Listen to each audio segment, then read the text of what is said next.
Hello, hello, hello. Subtitles are working. Brilliant. Hi, everyone. Hello, Hogan. Nice to see you. Hello, Evil Bread. Nice to have you with us. I actually did not have time to make a coffee or tea myself. I've got water with me, but glad that you're here. Hello, everyone. Hello. My name is Fiona. I use she, her pronouns, and this is Too Long Didn't Read Tabletop RPGs, in which I spend an hour or two, most of the time, reading an RPG that's caught my interest. Words. Either from the Bookshelf of Doom or the Google Drive of Mystery. Oh, the music's a little bit spooky, isn't it? It's a little bit ominous. I mean, for this game, probably. But see if I can just get a nice, gentle... Just the waltzing shadows. Is that scary? Is that too much? Let's try that one. That should be okay for a little bit. How are we all doing, friends? How are we doing? There we go, some nice plinky plonky music. How are we all doing? Yes, first of all, I appreciate it's been a little while. I try and do these streams like twice a week, and unfortunately the last 3 weeks, I think I've just been... It's always a terrible excuse to be like, I've been busy. But it's true, and it's been a mixture of fun stuff, but also annoying stuff. So like, I was supposed to stream on Tuesday this week, and I was really looking forward to it, really excited. And then I was like, oh, I need to go and... oh, hello, Naomi. Nice to see you, my friend. Girl's been busy. Well, if you say going to the optometrist and then being charged $200 just to get a contact lens check, you'd be right. Terrible. So this music's too wibbly-wobbly as well. Let's just get... we'll just go to Strixhaven. Strixhaven's got the nice book stuff, isn't it? As you can tell, it's a little easing back into things, so instantly I don't have any good music. There we go. Waltzing of the books. There we go. Nice plinky plonky music. Great. I like the subtitles going, nice stinky funky music. That's not what I said at all. That sucks. Yeah, it turns out okay, this is a silly Fiona moment, and I have them fairly regularly. I didn't realise that your prescription for your glasses would not be exactly the same as your contact lens, which obviously makes sense because the glasses are a little bit further away from your eyes. But I was like, does it... do I need to have a contact lens check? Because I think they're very similar. It turns out they are very similar, but I needed to pay $200 for the privilege. And she also said, this was a wild thing. This is a bit about me before we go into the actual game reading through, by the way. Oh, hello. How are you guys doing? Oh, nice. Everyone's coming in, all the old gang. Very much appreciate it, friends. But she had this machine, and it's been a while since I've had my eyes tested, and I'm expecting like the backwards sort of like, can you read this? Lens 1, lens 2, that sort of thing, which did happen. But at the beginning, the assistant to the optometrist had like this big machine, which looked very similar to like one of the machines here in the Electric State, which we're going to read today. And she turned it on, and as she was turning it on, she was explaining to me like, I need to put my eyes to this tiny, tiny hole. And if I see a blue light, I'm too far away. If I see a red light, I'm too close, and the green is just right. And as she was explaining me these rules to me, the machine, no joke, was like, brah, brah, like warming up. And I was there going like, and she was like, do you have any questions? I was like, yes. Is it supposed to be making that ominous noise? And she's like, it's exactly how it's supposed to be. And I was there like, you've asked me to put my eyes next to a machine that's making a very ominous noise. And if I see a red light, I'm too close, So anyway, should have waited till Specsavers. Well, you say that, but I have to make sure I have all the stuff over here, don't I, rather than back in the UK. It's not bad, but winter is coming. Oh, I'm telling you, I've seen a lot of stuff in the UK, people getting lots of snow. We've had a tiny bit of snow where I am, but it's all cleared up this morning. I hate the cold. Yeah, me too, my friend, me too. And then in other boring Fiona news, I appreciate we will get on to what we're here to do today. Apparently, there are these things called like fleecy duvet sets that we have here in the US. We treated ourselves last night to go get a plaid fleecy duvet set, and my God, it kept in. It wasn't like super thick or anything like that, but as soon as I put it on the bed, I was like, I am fully an adult. Oh, and Fancy Alice is off. Bye, Fancy Alice. She was on my lap. I didn't know she was going to stay that long.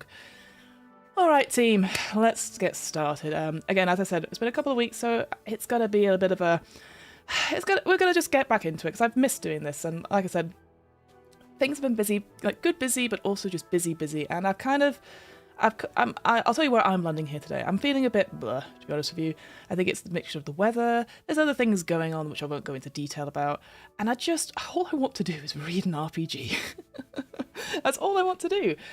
So that's what we're going to do today. The purpose of this stream, as always, is to spend an hour or two reading an RPG that's caught our interest. Some couple of disclaimers at the top. Naturally, I have not been sponsored to do this video. At some point, I will set up a Ko-Fi or a Patreon. I know it's on the list, but as always, it's like, it feels like there's going to be a lot of things to do about it. I'm sure there isn't, but it's essentially, I've not been asked by Free League Publishing to do any of this sort of stuff. It's just a game that I own, I've yet to look at, and I thought, sod it, I'll look at it today. As a result, I'm also not a game designer either. I play a lot of games, I run a lot of games, and I think I've got a good grasp of what works for me as a GM, and what I need in either a primer or a quick start, etc. So by no means is any of this criticism, it's more critique as we're going through this.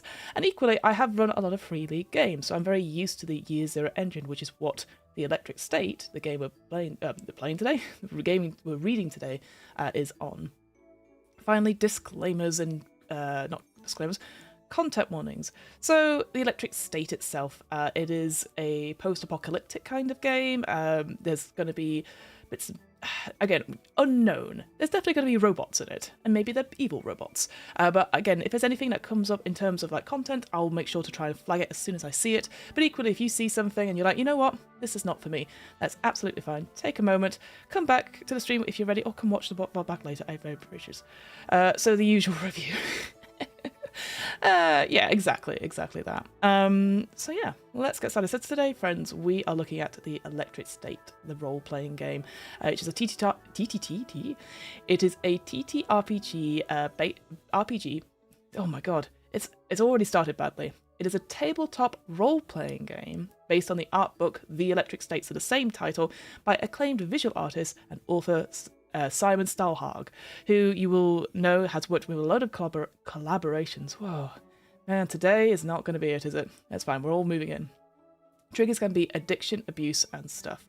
Thank you for that, Evil Bread. I appreciate it. Yes, there's definitely stuff about this in terms of like video game addiction, for example, as well as the usual sort of substance abuse and smoking and that sort of thing as well. So this, yeah, as I was saying, Stefan, gosh. Simon Stålenhag has also done a number of books, and again, if you're a fan of Free League or have seen their sort of games over the years, Tales from the Loop, Things from the Flood uses the same sort of visual based on the other books by him as well.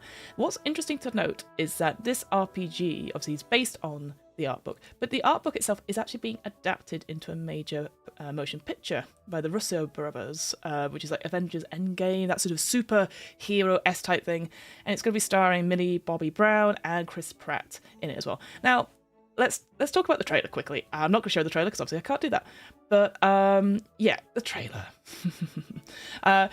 I like the trailer, but it is not like what the vibes of this book are. As you'll see, there's some incredible, amazing art pieces that clearly are meant to be shown as like this place is desolate, there's isolation, there's loneliness, that whole thing of like taking a journey somewhere and when the world is crumbling around you. The film is not like that. It feels more like an Avengers film. It feels more like a Marvel film. I think it still looks fun. I have quibbles with Chris Pratt being in it. Like, why can't Millie Bobby Brown just have her own film? I mean, I think she did really good in the Dragon film that she was in recently. So, yep, awesome art, exactly.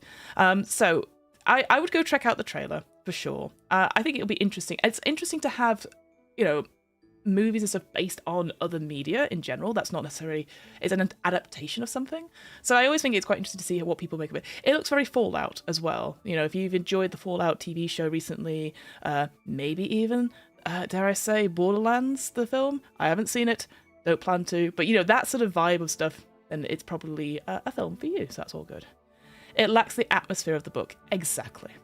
So I just find it's interesting that even before this RPG came out, it was already like optioned to be a motion picture. And again, maybe that's as more of a commentary on like, what do we need? You know, we've run out of ideas. We need stuff for books. Well, sorry, we need stuff for films and stuff like that. So yeah, I guess going into this, don't expect this to be the Electric State, the film. It's going to be more like the art book because of the close relationship that they have with Free League and Simon Stålenhag. Right. When's part 4 going on YouTube? Avoiding climbing in dumbwaiters and eating foliage off the ground. I would consider I consider you like a mentor / guru, Neil Opus. Part 4 Fairyland. Oh, thank you. Oh, yes, sorry, that's on a different show, though. It is actually, it's on YouTube. It'll be on YouTube, I think, about midday today. Yes, I realised I've been doing headliners for the DM's book club, and I realised I'd missed last week's one, so apologies. That is going to be out, I think, either noon today or a little bit later. So, yes, no, I've literally just scheduled it before I came online. Thank you. I was just there going like, what's going on with part 4? I was like, part 4 of the Electric State? I'm glad you're enjoying it, though. Amazing. All right, I'm going to read as always, I'm going to read the copy of what we got. I've got this from Drive-Thru RPG, which is, again, the link I've got here. You might have your own copy of it. Oh, come on. Microphone. Mouse. There we go. The other thing to say is that, so we're actually going to be looking at the full PDF of Electric State. Obviously, doesn't mean we're going to go through all of it, because we do not have the time to do all that.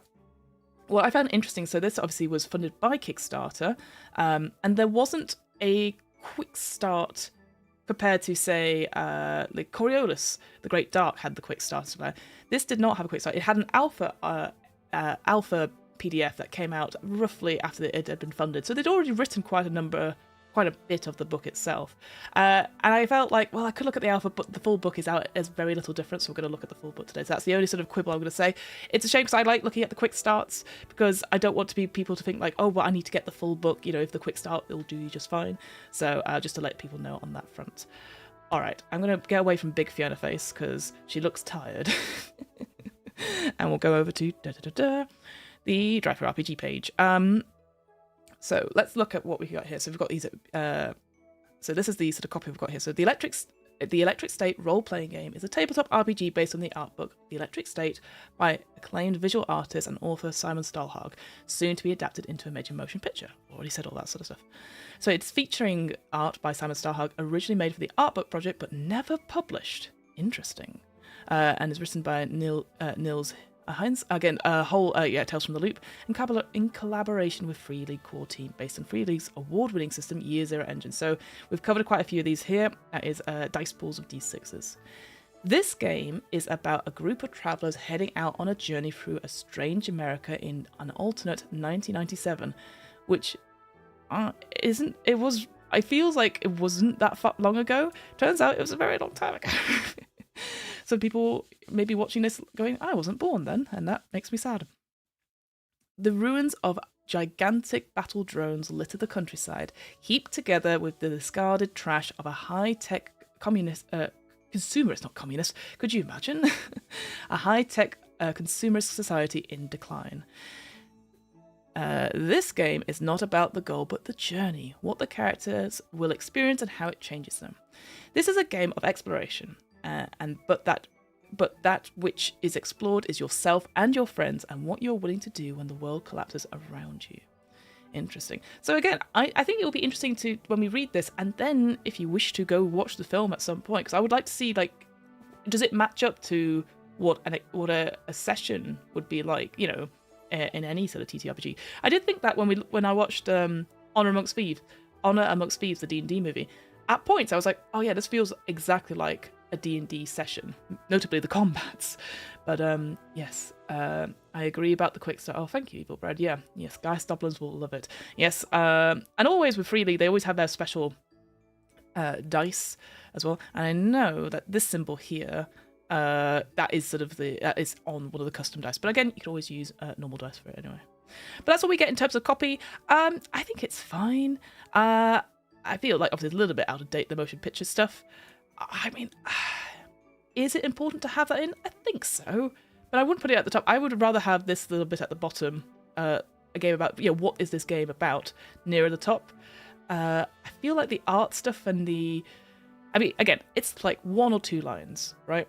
But if you're trying to, like, this is what you'd say to people, right? Hey, you should play the Electric State. It's about a group of travellers that do this. Are you going to say, it's featuring art by so-and-so, and it uses the Year Zero engine? Maybe, but I don't think that's the selling point for it, perhaps. But these two sort of paragraphs summarising it, I think do a good job. I quite like it. All right, let's... But Electric State won't have as many typical Year Zero engines. Yes, no. Again, with all Free League games, what I think is interesting is that they always do try to adapt the Year Zero engine to fit the setting itself. So The Walking Dead is a good example. Tales from the Loop is very different to, say, Alien and all that sort of thing. So I appreciate a system that can be modified and like built upon. Does it work all the time? No. I don't mind that at all. All right, there we go. Electric State. So let's talk about it. So this is roughly 236 pages in the PDF, maybe more or less, depending on the physical book. What a striking front cover, right? I love this obviously the big robot. It's very important here. They tried to make it easier for newcomers. Oh, excellent. Well, again, this is the thing, because Electric State is sort of built on the previous work, or sort of like, or it could be in the same world as, Tales from the Loop or Things from the Flood. This idea of like a lo-fi, sci-fi fantasy that the machinery and science is actually all about us and helps us with our everyday lives. In the 80s and early 90s, and then at the end of the 90s, we have this dystopian.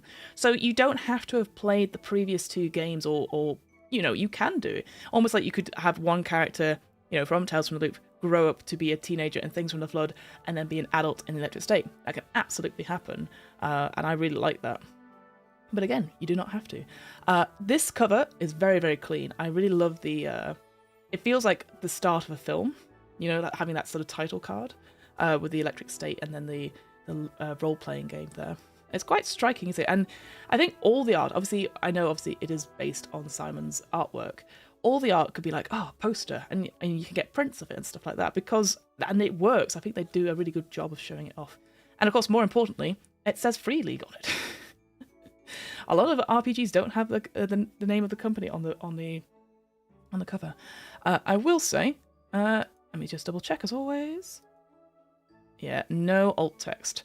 That's always a shame. And I do think Free League could do better on it, but a lot of their PDFs do not have alt text.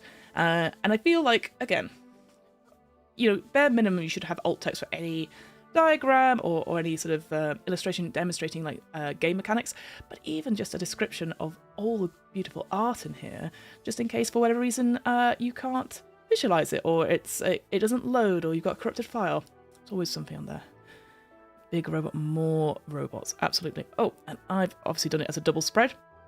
And I might switch back and forth between the double spread and the single page, just because you get the full extent of what it looks like. And again, there's some really full 2-page spread, like art pieces in here, which, I find really impactful. Quite a lot of Free League games obviously start with, inside the front cover, big map. So there's a big map of the area of Pacifica, the sort of alternate America of where we are. Again, it's obviously very small. Obviously, I will zoom in, don't worry, so you can see stuff. But it's it's taking that sort of realistic map of what this LA was. You can see the San Fran up there, actually, Memorial City, and then the black welt exclusion zone, ominous there. So yeah, I think it does quite well. I quite like it. And then I'm going to switch through to single view. There we go. And again, it just feels very clean, the way that it's put out. Now, obviously, I know this is going to be a 2-columned PDF. I hate 2 columns. I hate 3 columns, but it's fine. But it seems very clean and very sort of precise. So I quite like it as a result. And again, that logo, the title, it's very distinctive and it's very clean. So you could have that on, t-shirts, on art prints, etc. The symbol there, again, can be used anywhere. So I just think that's just really, really cool, really good art design. Oh, this is where I will change to 2 pages. So yeah, so the content page, I always really love Free League's content pages, because I think, again, they follow the same thing of being a very laid out, these artworks in boxes. So again, some preview of the artwork that we're going to see throughout the PDF, and then obviously telling us what's in each chapter, and then the subheadings in each chapter, which are all hyperlinked, which is very exciting. Now today, we've got roughly maybe an hour and a half left, so I'm obviously going to do the intro for sure, and then we're going to go to the Traveller. Now, I know the setting itself is really, really interesting, because I have read this a little bit when I was on holiday. I did read a little bit of it, and it makes me really excited. But I'm looking at this as somebody who is maybe going to run the game. They've already agreed to run it, and they're like, well, what do I need to know? So that's what we're going to look at today. And again, this is just a taste of what we can do. If you're really interested, maybe, have a look at yourself and maybe build your own stuff. Exactly. Simon Stålenhag is a huge selling point. Oh, hello, Dead Toothbrush. How are you, my friend? How are you doing? It's nice to have you here. I very much appreciate it. Yes, we're back for a little bit. We'll see how we go. So having the contents like this. So we've got, what was it, 8 chapters in total? What I quite like as well, again, there's a mixture of like primer on this side, then goes into the mechanics a little bit for chapters 3, 4, and 5, and 6. And then it goes to chapter 7 and 8, which is like, I believe, don't quote me on this, obviously. Chapter 7 is like the start of a campaign, and it's like 3 stops or 3 sort of big sort of chapter points in it. So that's what they call them stops, as if you're on a journey. And then you have the lone traveler. So solo rules, I'm guessing. And that's quite cool. Again, I know like really obviously do solo rules and stuff like that, but often it is a bit of an afterthought. And now they're putting it in there as like a proper like part of this particular game. And it makes total sense for the vibe and the stories we're trying to tell with this. So I very much appreciate having a lot, like, I forgot, like nearly 80 pages worth on like, here's stuff that we've already made for you. That's great. I'd love that. So you're already ready to go. Obviously this could be in place of a starter set, you know, and I know like Tales from the Loop has a starter set and that sort of thing. So yeah, I'm just like, oh, this is really cool, really interesting. And then look at that sort of amazing 2-page spread of an image. I love this image. I think it's just so evocative. And it, again, because obviously it is based on like small town America, no, America in general. I've been in car parks like this where there's just nothing there in the middle of the night. It's terrifying. What I also like, and maybe you can see it a little bit, these sort of taped textures effect. So like as if someone has taped this particular image into the book. I always really like that. I always wonder why people do that, because it's not like a scrapbook. I always wonder if they're trying to do it to invoke the setting, or as if it's like you're reading someone's journal or something like that. I always think that's really interesting. And then you have, like, with all these chapters, you know, again, very clear, like, welcome to the Electric State, so what we're doing, and then a little quote underneath. So it says here, welcome to the Electric State. What we're doing isn't civilized, I know that, but I know it must have happened to you too. Like me, you must have woken up one day and suddenly realized the inevitable. We no longer live in civilized times. Great, I love that. Evil Lone Traveler plays GMless. Oh yeah, exactly. It's playing solo, absolutely. And those solo tables to be used by the GM to create his stories, so a plus for me. Absolutely, yeah. I'm a big fan. If anyone here listens to the DM's Book Club, myself and my co-host Hamilton, we love good random tables. Those really help us out. And yeah, all right. I'm going to shift back to 1 page for now. And then I'm going to zoom in a little bit because I appreciate sometimes the text is tiny. And then we'll move this over a little bit. There we go. All right. So yeah, I said we're going to go through chapter 1, and then if we've got time, we'll go to the actual mechanics and stuff, because I feel like that's kind of important. Maybe we'll have a look at the solo tables at the back. Very much appreciate it. Okay, so. Torn apart by Second Civil War, all but a few Americans find escape in the blissful neuronic network known as the Electric State. Outside this virtual paradise, wrecked hulks of battle drones lit the countryside, heaped together in a loam of trash tech from a consumer society in decline. Yet, full of wonders as the virtual world is, real journeys must yet be made. This game is about those journeys and those travellers who, for their own reasons, must complete them at any cost. In doing so, they may have to enter the Electric State, and hope, unlike so many others of their countrymen, they do not become trapped by that parasitical? No, that's not right. It's paradisical world. The game is not about the goal, but the journey. What the characters experience and how it changes them. This is a game of exploration, but one in which not only the physical topiary, good word, is crossed, but also the interior of the self. Interiority of the self. Each of you answer this. What would I do as the world collapses around me? Great. What a cool starting paragraph, right? Again, I always find it interesting when I'm reading books about, oh yeah, I would say this to my players. I'll just take that and just say what it is, because it captures what the setting is, what the sort of main goals of the, what the expectation is. It's not about defeating the big bad. It's about making this journey. It's about the little things. And then a question at the end, which I really like. Excuse me. Oh dear. And then we've got a play example underneath, which we always like. I will say with these play examples with Freely, they tend not to put them in boxes. They tend to be italicized. I find that a little bit hard myself. Like, ideally would like I appreciate they've got the GM and this person called Fernando and Valerie. Like, I just wish, like, they've got the text in bold there. I would actually try and put it maybe different colours to break up, like a script, you know? The only thing I'd say. Or put it into a box itself, so... Because I never read them whilst we're doing this sort of thing. Not about the goal, no XP. Oh, I know, no XP. Well, I guess the XP is learning about yourself, evil bird. Playing the game. So a game master or GM and 2 or more players are all you need to run the Electric State. I mean, sad that your GM is not called something like, I don't know, Big Robot or something like that. Or I guess your characters would be called Travelers, right? But I'd love, like, I'd maybe call them, what would I call the GM in something like this?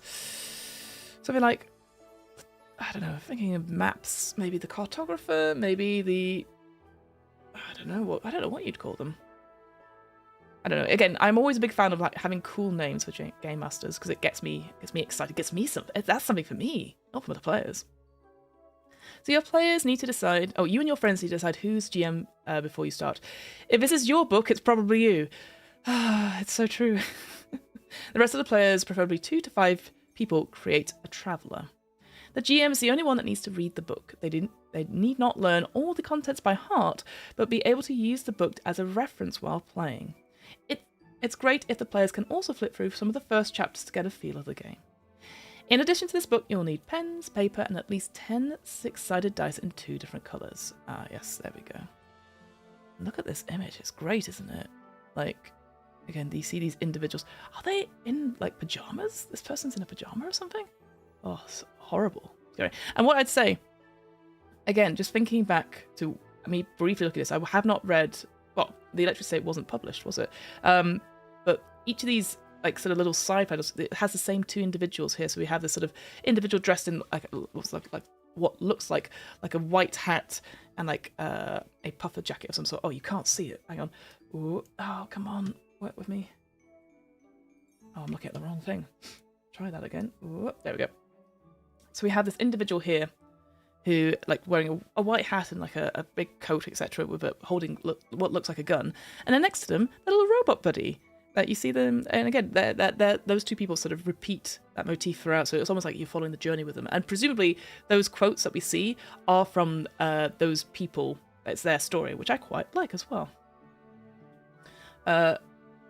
Virtual observer, virtual manipulator. More like a tracksuit. Oh, I see. So, virtual manipulator. I like observer or sort of VO. That could be quite fun. Yeah, it probably is more like a tracksuit, isn't it? Than there. That is fair. All right, let's move that back. I'm going to hide the little robot person for a second. And then we've got stuff on safety tools. Excellent, excellent. So, the Electric State RPG takes place in a dark world with many situations that raises issues relating to personal morality. That said, this is still a game, and no players should be forced to deal with topics they find distressing in real life or that make them feel uncomfortable at the table. To make sure everyone is having fun and feeling safe, we recommend you use safety tools before, during, and after the game. Examples of such safety tools are pre-game discussions about lines and veils for subjects that players may want to avoid or keep off-screen, safety cards to be shown during a play by a player to indicate that they feel uncomfortable with what is happening in the game, and post-game debriefings. Always respect any player's wish to raise a concern at any time during the game, and even leave the table if they want to. And don't forget to take breaks. More information about safety tools in tabletop role-playing games can be found online. So, overall, I do like this. Again, I think it's very good that people are referring to stuff. Like here, it's very interesting that they do actually name lines of veils. A so-called D&D company did not do that recently in their safety tools. At least they did talk about safety tools, to be fair. But it's interesting that some people will name exactly what the tools is that you should consider. I will say that last line, find out more information find out more about safety tools in tabletop roleplay games can be found online. This is where I go, why don't you have a link? Why don't you have some, like, again, I know it's hard because links break and things change, all that sort of thing. But, for example, the TTRPG safety form kit that's put together has a whole bunch of stuff, and it's just a quick link or a quick, suggestion. I think that's the only thing I would add to this, is just because the thing is though, people will read this and go, okay, well, I'm not going to look that up, but if there's a link there, it just gives that extra push for people to do, for sure. So anyway, but I think it's a good, like, quick, hey, safety tools are important. And also, I do appreciate, like, post-game briefings. I think a lot of time when we're playing online, people don't factor in, like, having those 10, 15 minutes afterwards to say, like, what went well, what you look forward to next time. Because it's just a really helpful thing for a feedback thing for the GMs. Obviously, there's, like, roses and thorns, stars and wishes, that sort of thing. But actually, like, I'd say even before we start, having that first 10 minutes as a check-in, like, I started doing it now, and it's great, because then, I can see, like, how's your week been? And they're like, oh, terrible. And then they get a chance to win it, and there's, we can just, if they're like, oh, I'm not feeling very well, but I want to be here, but I just want to let you people know. And it just gives that transparency to people that life is still happening, but it's not an expectation to be like, oh, I must be well, and I must perform well, that sort of thing. Yeah, it will be the first book for some people. Exactly. So again, it's one of those things where I feel like I think they've done a really good job. It's nice and succinct. I would just add that link there, because presumably there would be like there might be. I hadn't thought about this, because obviously there'll be some page later on, like milestones or touchstones, right? Films or books, etc. that would give you that same inspiration. There you could have like, hey, safety tools, X card, lines of veils, TTRPG safety kit, that sort of thing. Put that at the back. That would be enough. All right. Can we see everything? Yes. Okay. So, either have a normal RPG book talk about what an RPG, or skip it. For sure. And I mean, we've had it before. We just had it earlier. I think actually that's a good point. That bit at the beginning here, playing the game, that's all you need to know about a TTRPG. Like, some games go into a lot of detail about, like, who this is and how we're going to play this and expectations, which I don't get me wrong, for certain games you absolutely need that. But I like how it's just like, we're just going to get to the good stuff. Here's the story.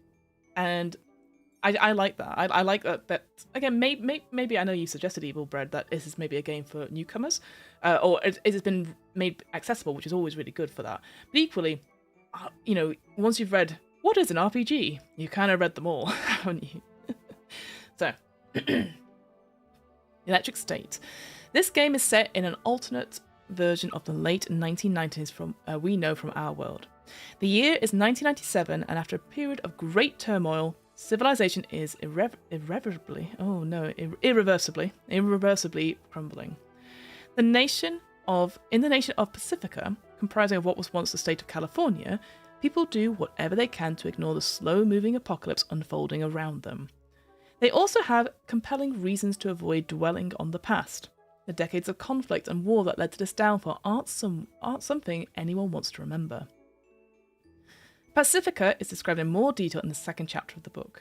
For now, just imagine a 90s America in slow motion free fall, and citizens are deer in the headlights of Armageddon. Whoa, what a great line! A 90s America in slow motion free fall, and most citizens are deer in the headlights of Armageddon. Great, what a great summary. I love that. Alright, Civil War. In this game world, the USA, interesting, it's a different font, that, isn't it? Why is that a different font? I wonder if it's like a game term, perhaps, I don't know. Was torn apart by a civil war that commenced in 1975 and officially concluded with a ceasefire in 1984. In its aftermath, new nations emerged, including Pacifica. Whilst North America takes centre stage in this game, the events that unfold here mirror what happened around the globe, leading to a less globalised and more isolationist world. Essentially, the only aspect of society with a global reach is neurotechnology.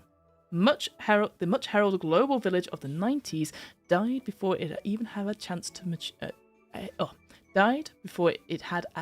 to truly mature, and the future looks dim. Hello, Samsize. Hello, my friend. How are you doing? How are you doing, my friend? Appreciate I'm seeing you like an hour or two. So it's like, what's she up to? Neuronics. Neuronics, yeah. The field of neuronics emerged in the 1960s and evolved rapidly, particularly during the tumultuous 70s and 80s. Its basic application enables individuals to don helmet like neurocasters, gaining access to a digital network used for work, entertainment, and leisure activities. Basically, your VR headsets here.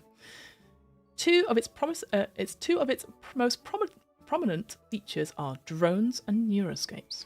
Drones are machines, from housekeeping units to enormous weapon systems. They can be piloted remotely. They are used for many levels. Oh gosh, they are used for many heavy or hazardous jobs, and made up most of the fighting. Hang on, there we go. Oh no, what have I done? There we go. There we go. And made up most of the fighting forces during the war. Neuroscapes are virtual worlds within the network itself. Offering an experience more vivid than reality itself. There you go, that's what I was looking for. Due to recent software and hardware upgrades, the immersive nature of these neuroscapes triggered a growing addiction amongst users. So this is where the video game addiction comes in here. Warming up out of the freezing temperatures. Oh, I know the feeling, my friend. Don't worry, I will be wearing full-on Valkov blanket later. What was I going to say? This addiction contributes to the accelerating decline of civilization as an increasing number of individuals choose to remain immersed in the neuroscapes, eventually dying with their helmets on. This game takes place in a world where the 90s brought a strange and horrible apocalypse along with the pop culture anchors we remember. A part of playing the game is digging down into the nostalgia, into pop culture, kitsch, and listening to Nevada, Dr. Dre, Robin, and Nine Inch Nails. Hell yeah. Imagine a road trip in an old Dodge Caravan where travellers sit in the backseat drinking Jolt and playing Punch Bug as every Volkswagen every Volkswagen left drives by? Oh, okay. Yes. I think I was just boring in the yellow car. That's all I ever did. Alright. There we go. Yeah. Strange events. In a world where every news outlet is suspect of serving someone's interest, distinguishing the truth from outright lies becomes a challenge. Oh, where have we heard that before, friends, in the last, 6 months? Rumours have always circulated in Pacifica, but of late they took a darker, more sinister turn, closely entwined with the development of neuronics. One thing America hasn't lost in its present decline is its penchant for conspiracy theories. Whispers abound regarding colossal mechanical machines traversing the countryside. Some say these entities are assembled by beings born within the neuronic network, or by the network itself. There are tales of threats emerging, escaping, or being unleashed from secret research facilities owned by major corporations. The contagions, robot entities, and even beings formed from a fusion of flesh and machine. Oh, proper viral vibes there, huh? Yeah, I like it. Then there are all the stories about the strange human cults, raiders, and violent extremists, such as the infamous Convergence, a techno-cult worshipping the intercerebral divinity. This is why I don't like two columns, because they always cut off words, and I struggle with words at the best of times, as you've seen. The Convergence. So a techno-cult worshipping the intercerebral divinity, roaming the countryside with their neurocasters illuminating the landscape. Ooh, terrifying. It's enough to make anyone disappear into the pixelated ether. I was thinking more Jamiroquai, or that song Firestarter. Oh my god. Well, this is the thing, right? Because obviously I know this is based in America, but I always think, like, what would Britain look like? Maybe, I'm thinking, what was 1997? I think that's just a little bit too early for the Venga Boys or Spice Girls, right? Oh no, Spice Girls was 96, right? Oh, amazing. Yeah. Maybe Backstreet Boys or Boyzone. Thing is, it's probably music I've still listened to today. 90s apocalypse music, yeah. Spice Girls. I see ya. Hold tight. Man. Or maybe have, oh no. The Macarena. There you go. Macarena, or maybe Black Lace playing at parties. Black Lace wasn't 90s, but you know what I mean. A lingering hope. Despite the prevailing chaos, there are individuals who cling to the belief that life can improve, or at the very least, become less unbearable. You and your fellow travellers are such people, embarking on a journey in search of something that can infuse life with meaning. Perhaps your journey aims to rediscover a sense of community amongst relatives and friends back home. Alternatively, you might be evading the authorities, yearning for an opportunity to start anew in a different place. Motivations could range from seeking revenge, reuniting with a long-lost lover, solving a mysterious murder, to scavenging for parts to repair your vintage... Oh no, is that cabriolet? Cabriolet. Oh, I don't know. I presume that's a car of some sort. Sustaining this flame of hope throughout the journey will undoubtedly be a challenge. Still, even your travellers aren't completely free from the reach of neuronics. At times, you will need to use neurocasters to enter the electric state to find information or overcome some obstacle. Sometimes the lure that caught so many is your only way forward, but you need to be careful not to let the bliss inside draw you into the deeper electronic currents where you become lost forever, like so many before you. 97 was the year of Aqua's Barbie Girl. Oh, incredible, Sam. Although now that you said it, the year of, I feel like, like almost like the Chinese calendar. So it's like, yes, Aqua Girl. Yeah, Aqua, the year of Aqua. Barbie Girl. So the robot's name is Skip. Ah, okay. So this book. Oh, so I always like this where they just take a moment to be like, hey, so these are the chapters, and we're going to break them down even more of a summary. Even though I think we've already had that with that sort of table of contents, but here we go. Oh, and look, Evil Bread. What is a role-playing game? It is here. So in this book, you will find all the information you need to play the game. So in Chapter 2, there's a description of the world, the electric state, an overview of historical events that led up to the present situation, and some key locations in Pacifica. And I see what you mean, skip there. Amazing. Chapter 3 describes how you create your traveller and how to use their attributes to roll dice. There are also instructions on how to design relationships and tensions amongst your travellers. Nice. I'm always a big fan of that. I'm actually more of a fan of how do we create relationships now? Rather, because then it feels like we've had this big shift towards having everyone meets for the session zero and creates the characters together rather than creating them separately. That's the thing with D&D and maybe even Pathfinder, is that you would create your characters and then come to the table, maybe without discussing how you've got there.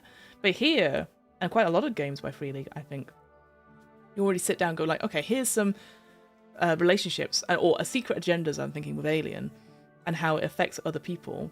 I think now more people are doing this, and it's nice. I like it. So again, it gives you something to hold on to rather than just starting from nothing, which can be quite intimidating, certainly for new players as well. It is a fancy way to say convertible. Thank you, Hogan. You can tell I'm not a car person at all, or an American. Who knew? Okay, Chapter 3 describes... Oh, I've already done that bit. Chapter 4 gives you the rules for combat. Hooray, our favourite. And other hazards, as well as rules for using neurocasters to enter the electric state. Interesting. I feel like... is that something I would... Again, I would never use it. I'd see it as a... I think I'd like to focus on players not using it, but then having an encounter where they have to use it. That's what I mean. It's not something... It's we know it's dangerous. That sort of thing. I don't know how often it would appear in a campaign, but I love that. It's really interesting. Chapter 5 includes tools to help the GM, that's us, plan the traveller's journey and create the stops that the travellers visit along the way. So yeah, there's the encounters. We're becoming experts in the 1990s. Oh, don't say that, Hogan. Also, it's in the different font again, the GM. So I guess in USA and GM, they must be game terms. They must be trying to do that. Fine, just, I don't know. Why is USA a game term then? Chapter 6 is full of examples of threats that might harass your travellers at the stops. They are descriptions of dangerous cults, government operatives, Centra, yeah. It's like Centre, but Centra agents and monstrous drone growths and more. Chapter 7 includes a complete framework for a sample journey called Into the Dusk, including 3 pre-made stops and encounters. Nice, so there you go. Instantly out the box.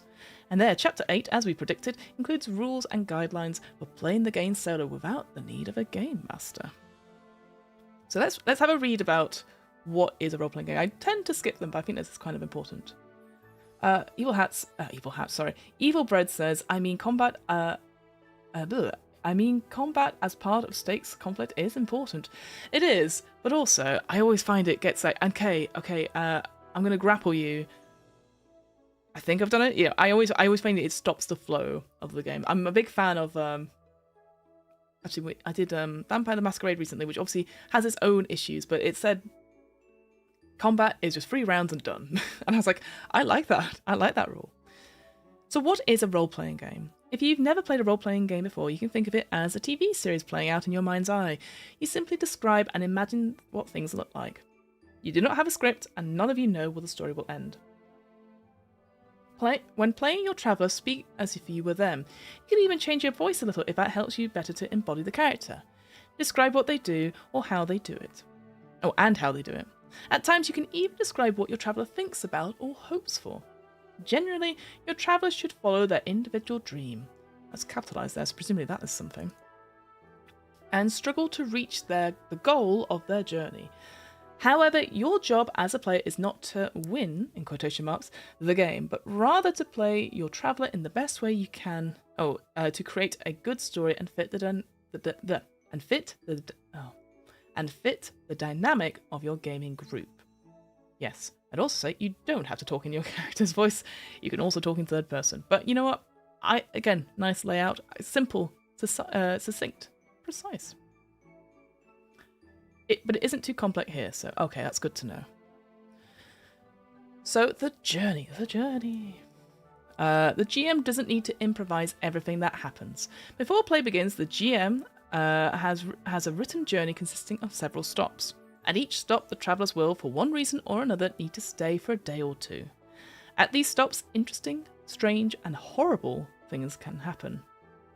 Before the game begins, the players and the GM decide if they should play a short journey with a handful of stops along the way, or a long journey with many stops.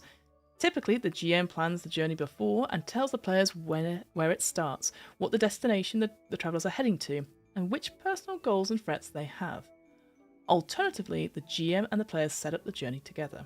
Okay, so again, almost like that sort of typical, like, I have a story and you're going to play in it, or why don't we just do the story together? I think there's been a bigger shift towards that second, the latter way of doing things now. But I do like it says, like, do we want to do a short journey or do we want to do a long journey? Because I think, again, that just sets that expectations. Is it going to be 2 sessions and done, or is it going to be 6 to 8 sessions? It just, again, sets that expectation. And as someone now who doesn't really play in a regular long campaign and does a couple of one-shots, it's nice to know when I can really invest in these characters a little bit more. I'm going to do, we can take our time with these sorts of things. Evil Bread says, I prefer more narrative combat than board game one, for sure. Assuming USA is a game term as a frame of reference because it sounds like it doesn't exist in the game anymore. Carry on. Maybe. I mean, I've yet to see, like I said, the GM. The only thing I've seen is the GM, but then the players aren't changed anywhere. It just seems a bit odd, to be honest with you. But yeah, maybe you're right. Maybe the GM doesn't exist in the game. Chapter 7 of this book includes a complete framework for a journey, including 3 pre-made stops.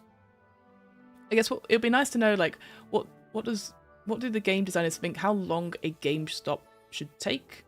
A pre-made stop should take? Like, is it supposed to be like a session, a couple of sessions? Like, is it like an episodic, like a TV show? And you have cliffhangers and stuff in between. That would be quite interesting to know. Just because from reading Alien scenarios, they vastly underestimated how long those scenarios can be. They're like, yeah, you should finish it in a session. 8 sessions later, you've not done it. stops. So each stop has a map of the area and describes its inhabitants and the locations of interest. It also has a countdown of potential events. Oh, interesting. Often, using neurocasters to enter the electric state is useful or even necessary to resolve the situation. So there's always going to be that temptation then. I see. Ooh. Encounters. So in between the main stops, travellers can have minor encounters along the way. These are much briefer than the main stop sites and might not even require you to leave your vehicle. Oh, almost like a safari. The purpose of these encounters is just to set the mood and immerse yourself in the world of the electric state. And then we have scenes. The game is played in scenes like a movie. Something happens at a location, at a stop, and when the conversation or action are finished, the GM cuts the scene. The next scene picks up elsewhere or later. In this way, the group skips playing things that are not that interesting, such as walking to a diner or going to the bathroom. Everyone's obsessed with bathroom stuff in TTRPGs. I don't know why.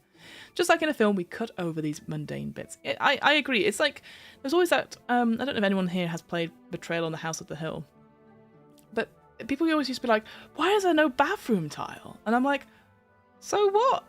Why would I want to visit a haunted bathroom?" Like, it is a big trope, to be fair, but it's always made me laugh about like people just like not wanting to see those bits. I mean, you can absolutely, I think, do your morning routine and whatnot, but you don't need to dwell on it. I don't know.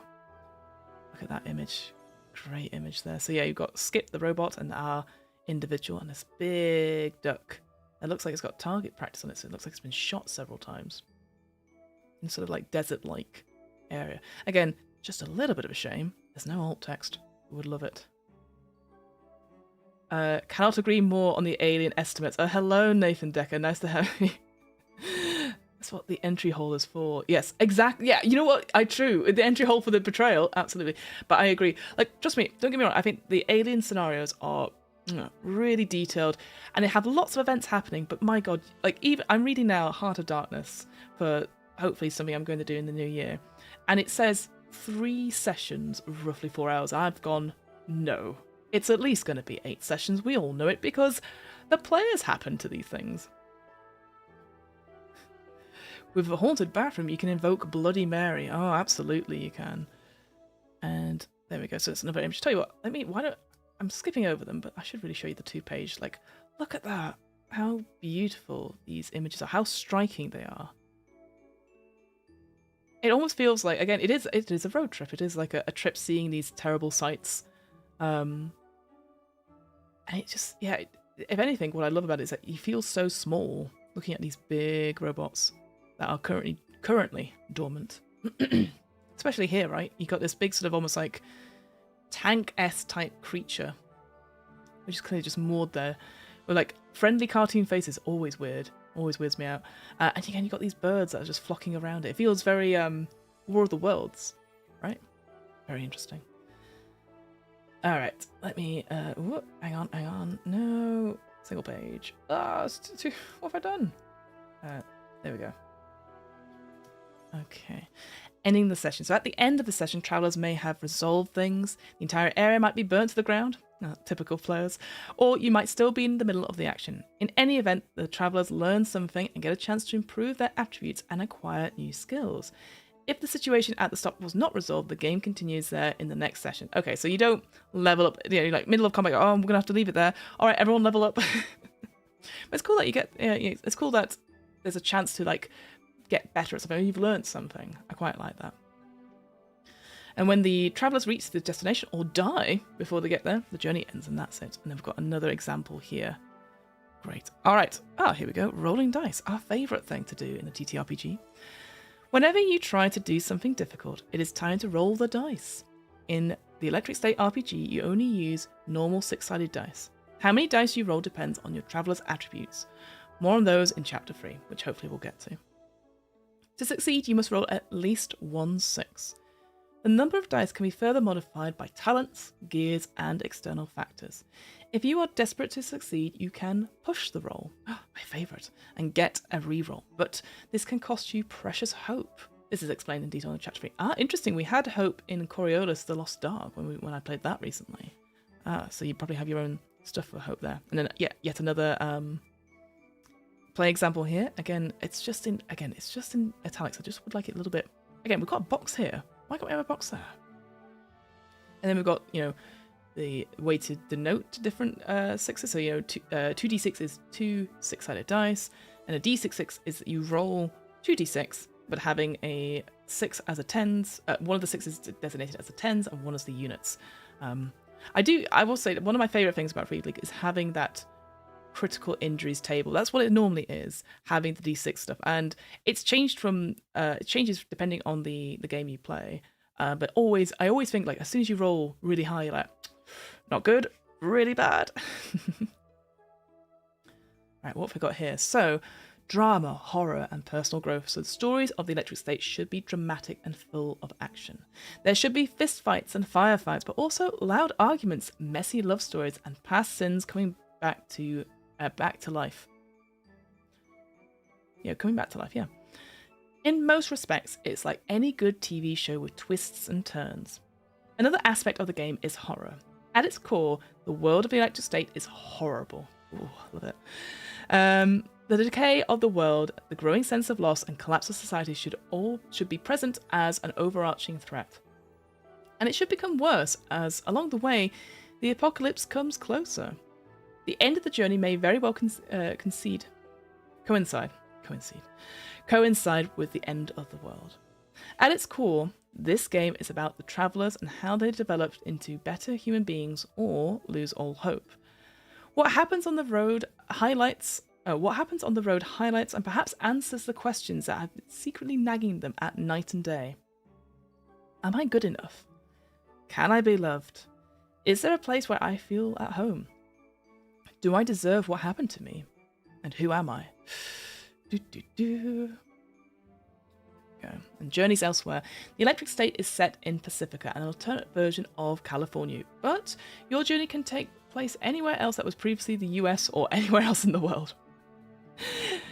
The US or the rest of the world. It requires a little more work for the GM to set up the journey, however. Absolutely, I agree. You know what I would love, actually? Because Vaesen, they did this with Vaesen. They had source books for other parts of the world in that world. Because obviously, Vaesen itself is set in Sweden. And, I can't remember the city that it's actually based in. So that's poor on me. So apologies for that. But then they had a source book that was like, here is UK and Ireland. And all the stuff, all the sort of folklore around that, which was, because folklore changes around the world, which is really, really exciting. I would, and then Tales from the Loop recently, they had like a campaign book called They Grow Up So Fast, which was based in, oh no, this is going to kill me as well. What's the name of it? Great Yarmouth, around that sort of the northeast coast, the little blip way out there.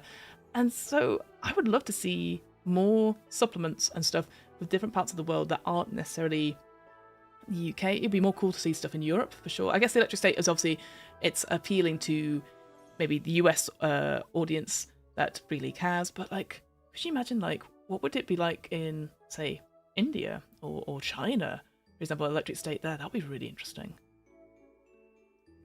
Uppsala for Vaesen. Thank you, Nathan. Appreciate it. And yeah, I hope we see more world with more books.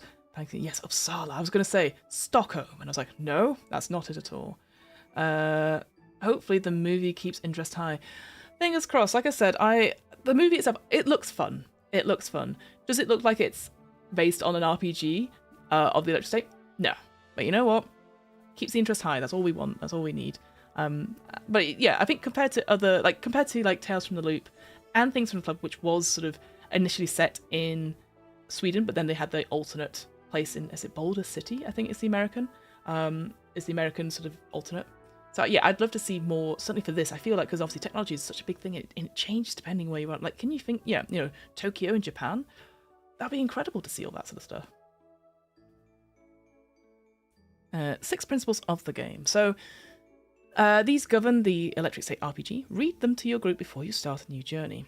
They can be used as instruction or inspiration on how to play the game. They are also a guide in situations where you and the other players have different opinions on how to interpret the rules or the world of Electric State. So these are like player principles.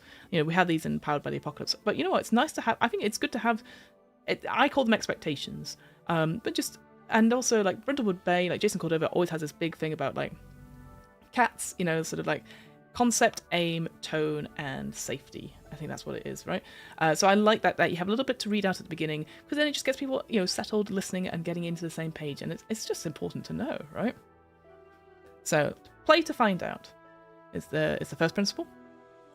Just as the mind consists of connected neurons in the brain, your story forms by linking things together. The travellers, the destination, the stops, the threats, the tension amongst the travellers, and the roll of the dice. There is no predetermined course of events, and the end is never set. No one should feel responsible for making the game turn out a certain way. What happens, happens, and that is the game. There we go, yeah. Travellers are seekers. So they are filled with dreams. Maybe they want a better future or just find someone to love. They engage in whatever they encounter, interact with people, and try to figure things out. In the end, their hope may be futile, but at least they didn't give up. The journey is the goal. Each traveller will have their own goal for the journey, but reaching the destination as quickly as possible is not the point of the game. In order to follow your dreams and overcome your flaws and play the game fully, you must interact with people and events you encounter at the stops along the way. Don't leave until the situation is resolved. And then, there you go. The world is falling apart. Even though the war is over, Pacifica is about to collapse. Or maybe it has already happened. Or happening, sorry. There are signs of it everywhere. Abandoned buildings, people losing their minds and starving, groups of wanderers enthralled by their neurocasters. The decay is ever present. Neuronics are everywhere.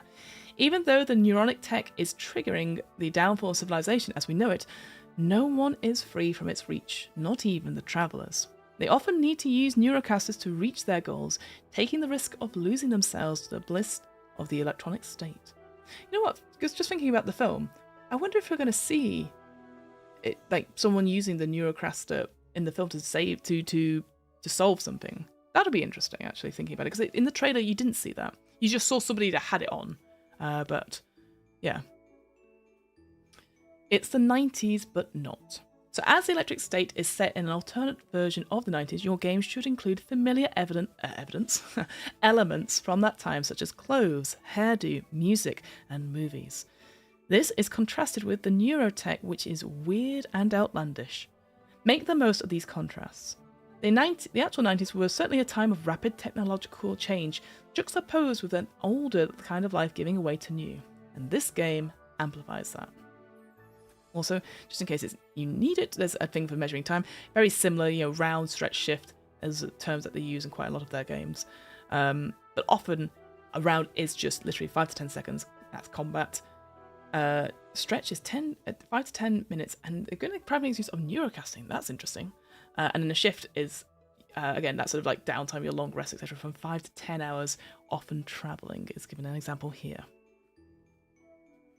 And then, yeah. There are 4 shifts, morning, day, evening, and night. Interesting. And grim, huh?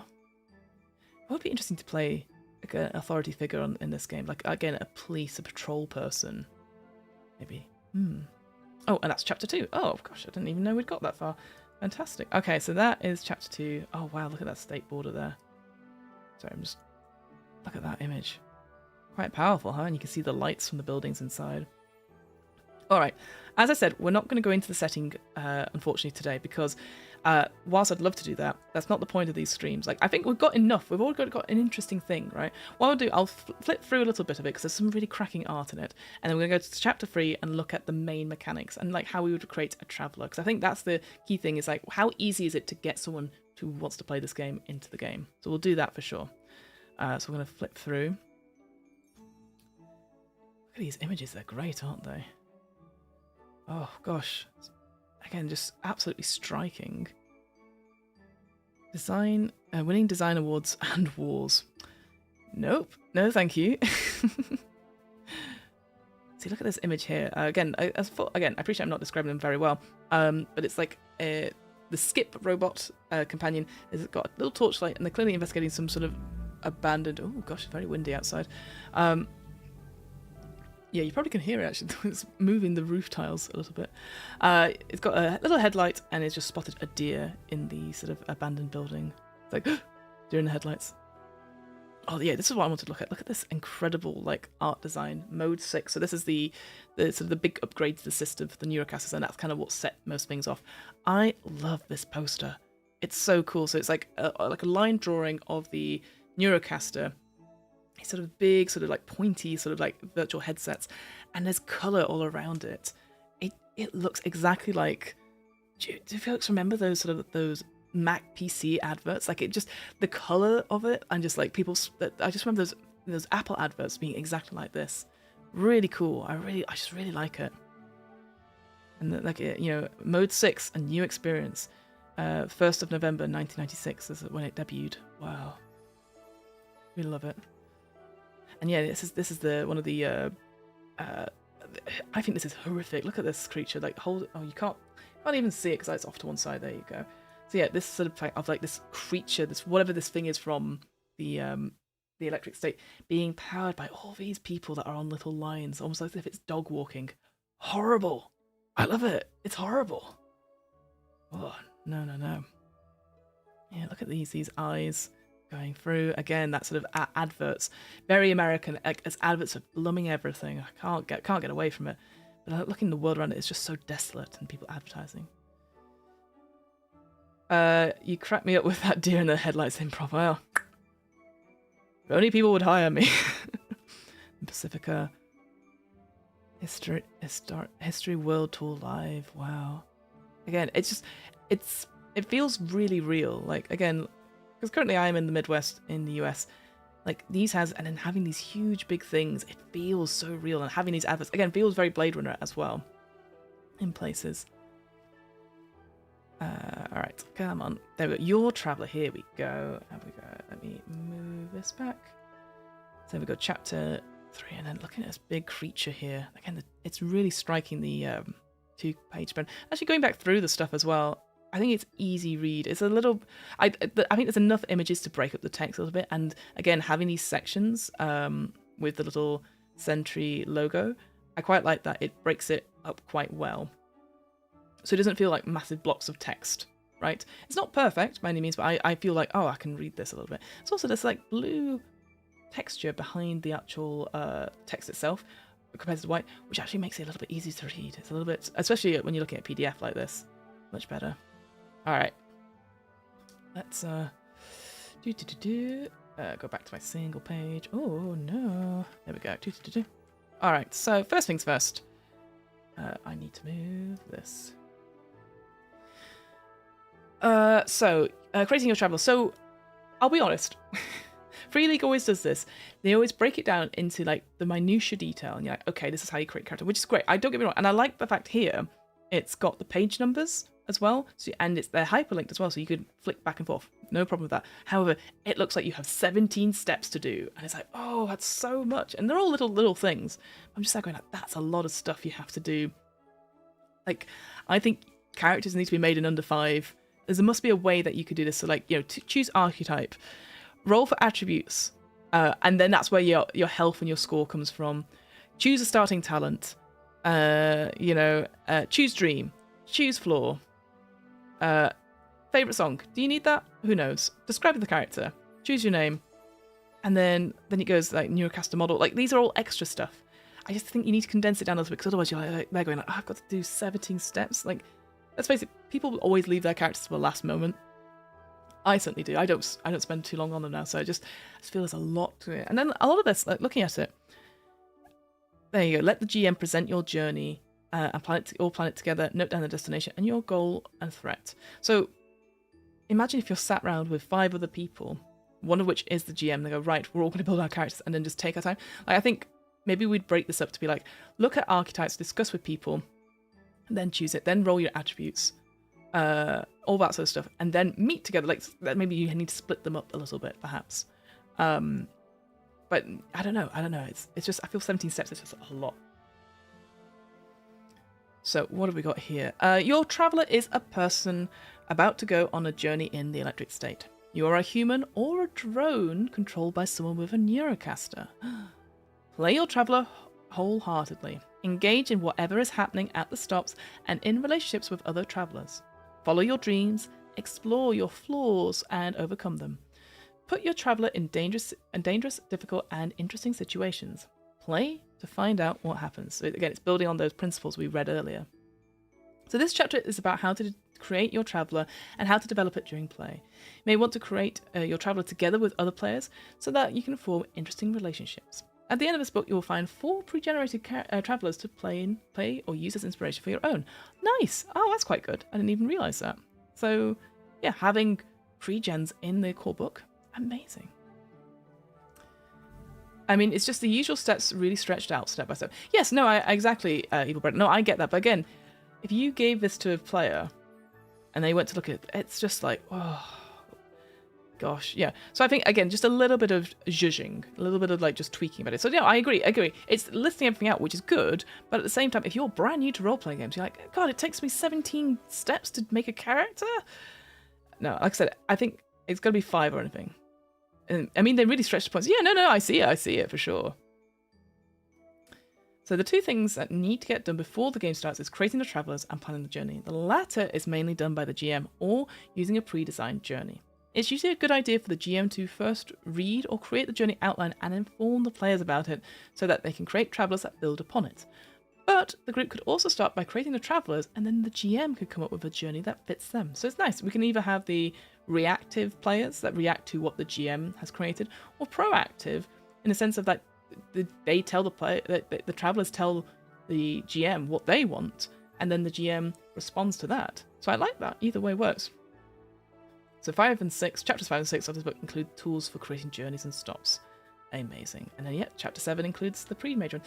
And I'd say this as well. Obviously, we know this because we're reading through it, but I like the fact it is repeating this information in the text, not just in the table of contents, because what it's thinking about is, what if you're reading this chapter out of context? What if you're just a player and you're reading this, like, I like that. I like, because there's that whole thing about, like, you've got to repeat something 7 times for it to go in, right? There's that old sort of academia thing. So I like how they're just repeating stuff, but it's not condescending, it's not patronizing, it just goes, just so you know, this is in chapter 5 and 6. And, chapter 7, Into Dust. Go check it out, I very much appreciate it. How are we doing on time? Okay, we've got time. Okay, so let us zoom out a tiny bit. There we go. So, archetype. Who are you in this collapsing world? Who would you rather be? What hope, however dim in the gloom of Pacifica, keeps you going? These ideas and more are the basis of your traveller. The traveller archetype you pick specifies a number of choices or random roles you need to make. Your archetype says something about who you are and what you're good at. It also says something about who you see yourself as now, and perhaps who you want to be at the end of your journey. There are 10 archetypes in total to choose from. All of them are described at the end of the chapter. Amazing. There shouldn't be more than 1 traveller of the same archetype in the group. Also, it's wise to choose archetypes with different key attributes. Nice. Interesting. I feel like there should not be, but it doesn't mean there can't be. You could have 2 of the same, but it basically gives more people to maybe have reasons to clash with each other. That said, why don't you want to have? Do you not want to play like a whole group of people playing people with neurocasts in drones? I don't know. Oops, all drones, Attributes. Okay, so we have 4 attributes. They define the traveller. These indicate your core strengths and weaknesses, and we rank them numerically from 2 to 6. Determining your starting attributes, roll 4 dice. Reroll ones until all dice show 2 or higher. Assign the scores to the attributes strength, agility, wits, and empathy. Higher is better. Now this is interesting. I don't think I've ever come across a Year Zero engine game that does this, that you roll for stats. Often it is already predicted depending on your archetype. I believe. Again, I've not read stuff like I don't know if Tales from the Loop does do it, actually, thinking about it. But like Alien doesn't do it. The Vaesen, I don't think does it either. So, like, rolling for attributes, it's really interesting. I like it. It'll be fun. Freely, just use a typical year 0 engine approach with the new art and a few changes to streamline the flow of play. Yeah, absolutely. If your total starting attribute score is 15 or lower, you get an additional starting talent. Nice. Attributes can be increased during play. But alternatively, if you prefer, you may distribute 16 points across your 4 attributes instead of rolling up random numbers. No attribute can be lower than 2 or higher than 6. And on average, this method will yield the same results as rolling dice, but you remove the element of chance. Right, so either or. It's that I would probably do that one, to be fair, and work with that. Because you can't go 5, 5, 5, 1. So I like that. So what we've got in terms of attributes, so strength is a measure of how tough you are. It is the ability to take and deliver a beating. It determines things like how long you can go for without food or rest, and how easily you pry open a blocked door. Can you give as good as you get? Agility, a measure of your coordination and motor skills. For example, when you sneak away from something dangerous, you're using agility. When you try to balance on a rooftop or shoot a gun, agility is a trait you'll use. Being dexterous and quick in a world falling apart is quite an asset. New names for stats. Okay. With all these pseudo post-apocalyptic realism, shouldn't you just be role-playing yourself? Like yourself as a soldier. Oh, like yourself as a soldier, yourself as a hacker. I just can't reconcile the fantasy aspect in these settings. I think, to be fair, my view of this has always been I always play myself. But I always go from this as like, what do I find interesting? So, for example, I'm going for... Tell you what, I'll finish these attributes and then I'll go on my thought about archetypes, because I agree in some sort. Wits, so your intellectual capacity and awareness. It also reflects your prior education. Wits gives a sense of how your character understands the world and how deep the knowledge goes. They say those with too many wits got us here, but maybe someone with enough wits can get us out. That's a great line. I really like that little bit of writing. It's quite funny. Oh. And empathy, so represents your ability to understand other people and to persuade, charm, or trick them. The world, if you look around, seems to lack empathy, but empathy is worthy and it matters. It's all that separates us from being no more than a drone ourselves. Nice, like that. No, so in terms of playing yourself in games, so I find I often think to myself, like, yeah, I would always describe my role-playing games, my characters in role-playing games are just me, but one aspect turned up to 11. I find it very difficult to... I always react as myself when I'm playing games. I'm like, oh, and then I have to be like, oh, the voice was this, and so I find it really, again, because I'm not an actor or anything like that. But I will say I love the idea of, like, what if I was the hacker, or what if I was the soldier? What do I feel like? So, like, well, let's see what the let's go to the archetypes just now. Let me just go through them. I'll have a quick look, see what we've got. We'll go back to it, I promise. I just wanted to check. So we've got, what have we got? We've got artist, criminal, the devotee. That could be quite fun and interesting. The doctor, the drone pilot, the investigator, the outsider, runaway kid. Oh, so you can play kids in this. Scientist, the veteran. Okay, so it covers a lot of stuff. But I also think what I like about it, like, again, I'm sure it would give me something to go off, but, like, I bet, like, at one point I'd be like, oh, I want to play, I don't know. I'm just trying to think, which one's most like me? Pick yourself. I'm criminal. Say if I picked artist, for example, I could play a character in artist, but maybe then the artist dies, or we finish that story and I go, right, we're going to do another journey. I'd be like, well, maybe I want to play, maybe I'm a bit older. Maybe I play the veteran, you know? That's what I quite like. I think, yeah, it's interesting because I never think of myself as a different person when I play role-playing games. I just think I'm myself, but with something else turned up to, like, 11.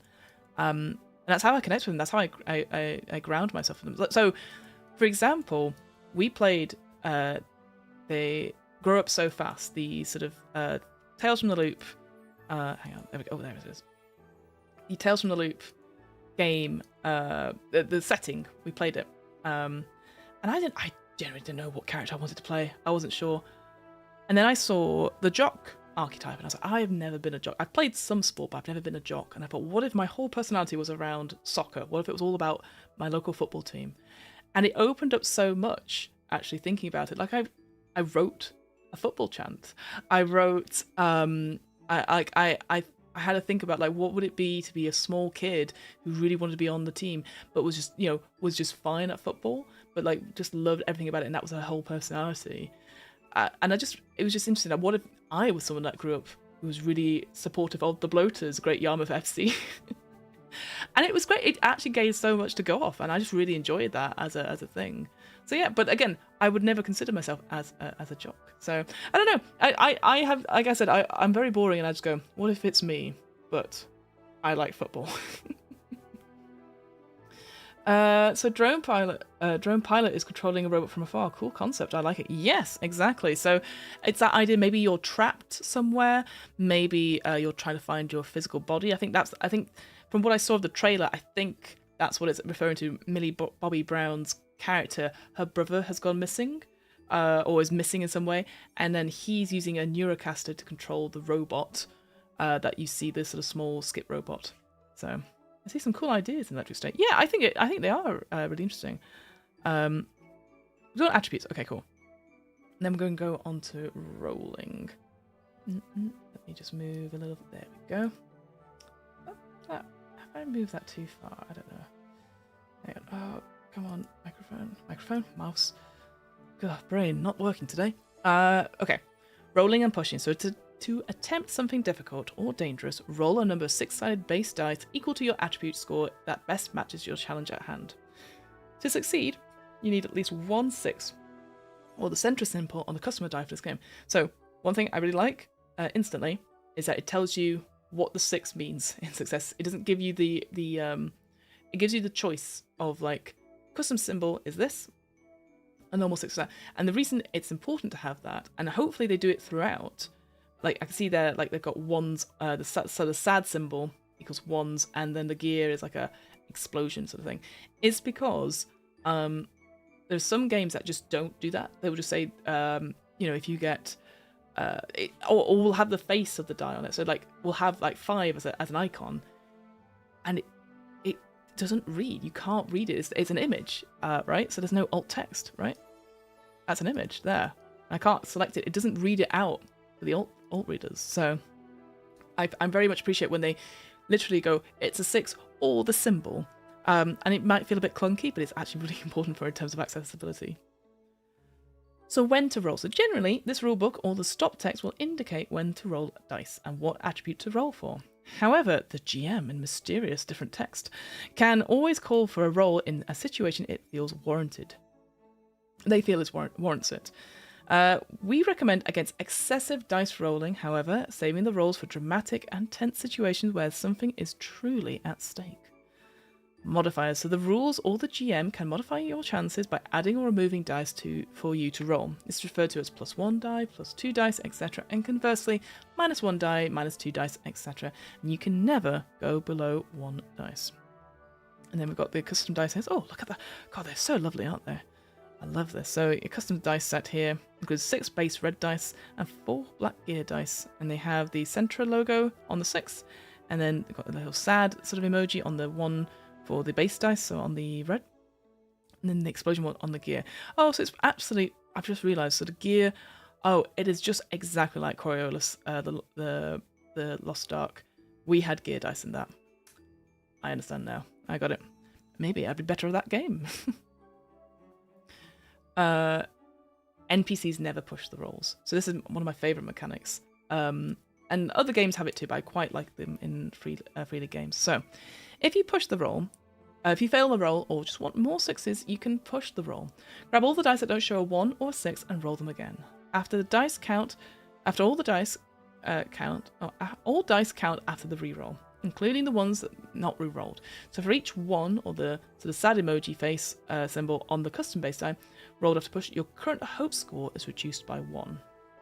So it's always a risk. So if you've already rolled a couple of 1s and you're like, I need more 6s, or I need a 6, you could risk, you're already, if you're not going to have any, there's nothing going to hurt you. There's nothing, your hope's not going to be reduced on a failed roll. But if you push it and if you get and even if you don't get any more ones, your hope will go down. So that's the cost of it, which I quite like. There seems to be a lot of space to play with what it means to be human, if AI still counts, etc. The start of cyberpunk, basically. Yeah, absolutely. I think, it is like the sort of beginningness of it. It feels a little bit maybe like a very early, like, Horizon Zero Dawn-esque type thing, perhaps? Perhaps. Maybe that's a bit of a reach. Yes, that's the point. Gear. So weapons and other gear can give you additional dice to roll. 6s on gear dice have the same effect from the other pools, but when pushing the 1s on the gear dice, don't reduce your hope, but instead the bonus given by the gear is reduced by 1. Ah, interesting. So if the gear bonus hits 0, that piece of gear is busted and needs repairs. Right. Dice from the gear should have a separate colour to separate them from the dice from the attributes or modifiers. Interesting, interesting. The more successes, again, we should have a 6 there. You've rolled, the better the result. In combat, so again, later on, it means more damage. And in other situations, it can mean any number of things. So, for example, you show off, you do it quickly, you do it quietly, you achieve some unexpected additional effect. The GM can say what the extra successes can be used for. So, in other games such as Alien, you have things called stunts, and you can use them for specific things. And whilst I do like the concept of that, often you'd be like, God, I don't know, what else would you do it for?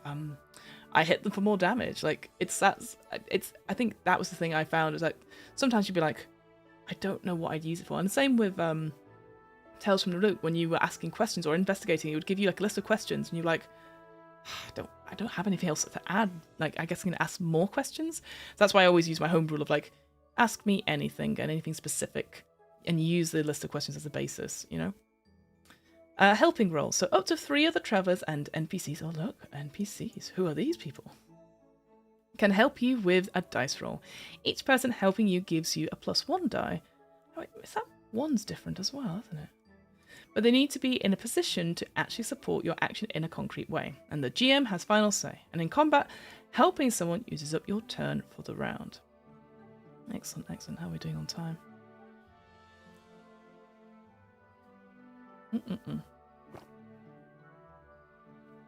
So,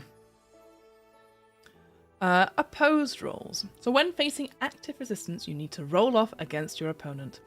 Examples include trying to convince someone actively opposed to your point of view, so empathy versus wits, or trying to sneak past an alert guard, agility versus wits. Opposed rolls are also used in combat. In an opposed roll, you need to roll more successes than your opponent to succeed. Only you, the active part is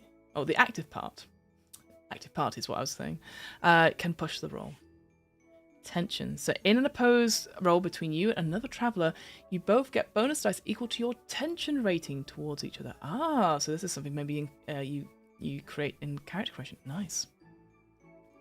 In a situation where both opponents are equally active, both are allowed to push the roll. In the case of a tie, the conflict has no clear winner. A compromise needs to be made, and in cases where this is not feasible, re-roll to break the tie after pushing. Okie dokie, and then another example here. And then we've got health and hope. Look around what used to be America, and you will see decay, anguish, people giving up. The country's dying. It lost its health and its hope. Health and hope define people too. The country sags as people sag. It fails, and we give up the notion that a country may be founded on nothing more than an idea and an aspiration. Like the country, your traveller tracks their health and their hope too. So health is reduced by taking damage. When your health is reduced to 0, you are incapacitated and might die. Read more about this in chapter 4. Your starting maximum health is equal to strength plus agility scores divided by 2. And can be increased with the tough talent. Oh wow. Strength. So, gosh, that's not much, is it? Your health is not really that much if you're like, say you put, I don't know, 3 and 3, 6 divided by 2, 3. Ooh. Hope. So hope is reduced by pushing rolls and traumatic events. When hope is reduced to 0, you have a breakdown. Yep. And might suffer mental trauma. Okay, so a bit of content warning, because I'm sure might have a quick look at the critical injuries change, but yeah, mental trauma and breaking down as part of this game. Your maximum hope is equal to a score is equal to your wits plus empathy divided by 2. Oh, but can be increased by the dreamer talent. Gosh, why are we dividing things by 2? You're such fragile little babies. Neuronics and bliss. So using neurocasters to enter the electric state can be very useful, sometimes even essential to overcome obstacles and get you where you need to go. However, using neuronics is very addictive and will cause you to accumulate points of bliss. Ooh.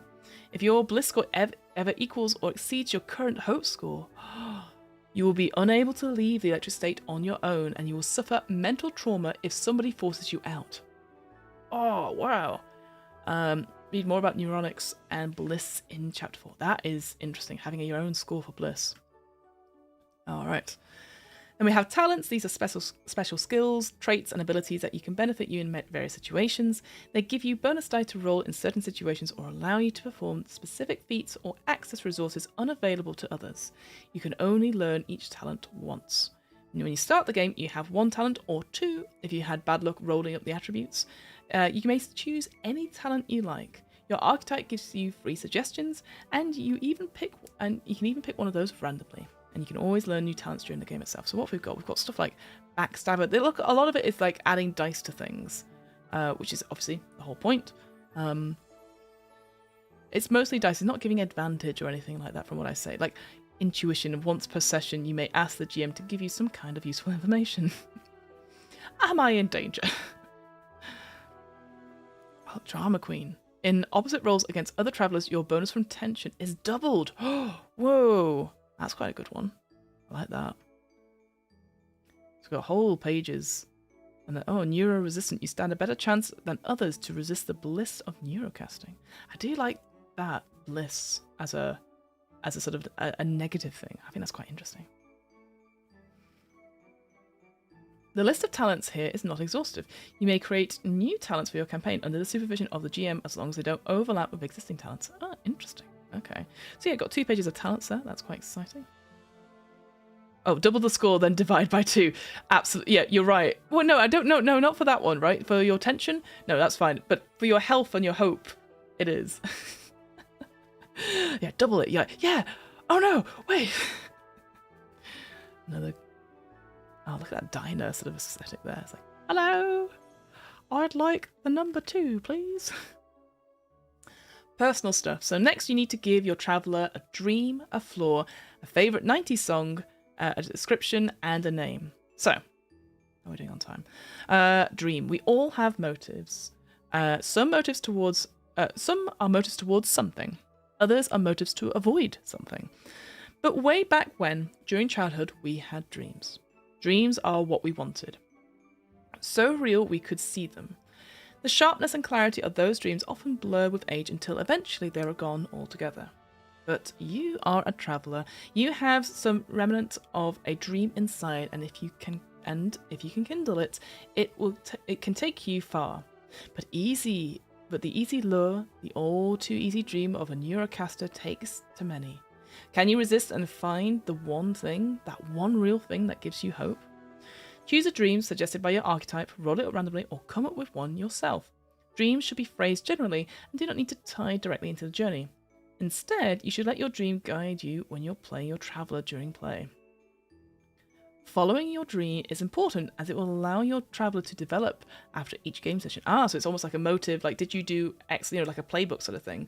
Did you do X? And you're like, I did, or I didn't this time. So that's quite interesting.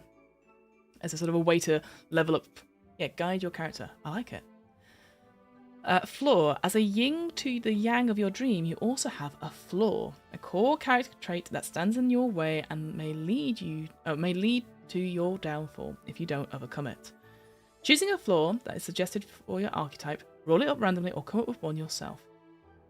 Just like your dream, your flaw will help you roleplay your traveller, and doing so is important as it will allow your traveller to develop after each game session. Oh, nice, okay.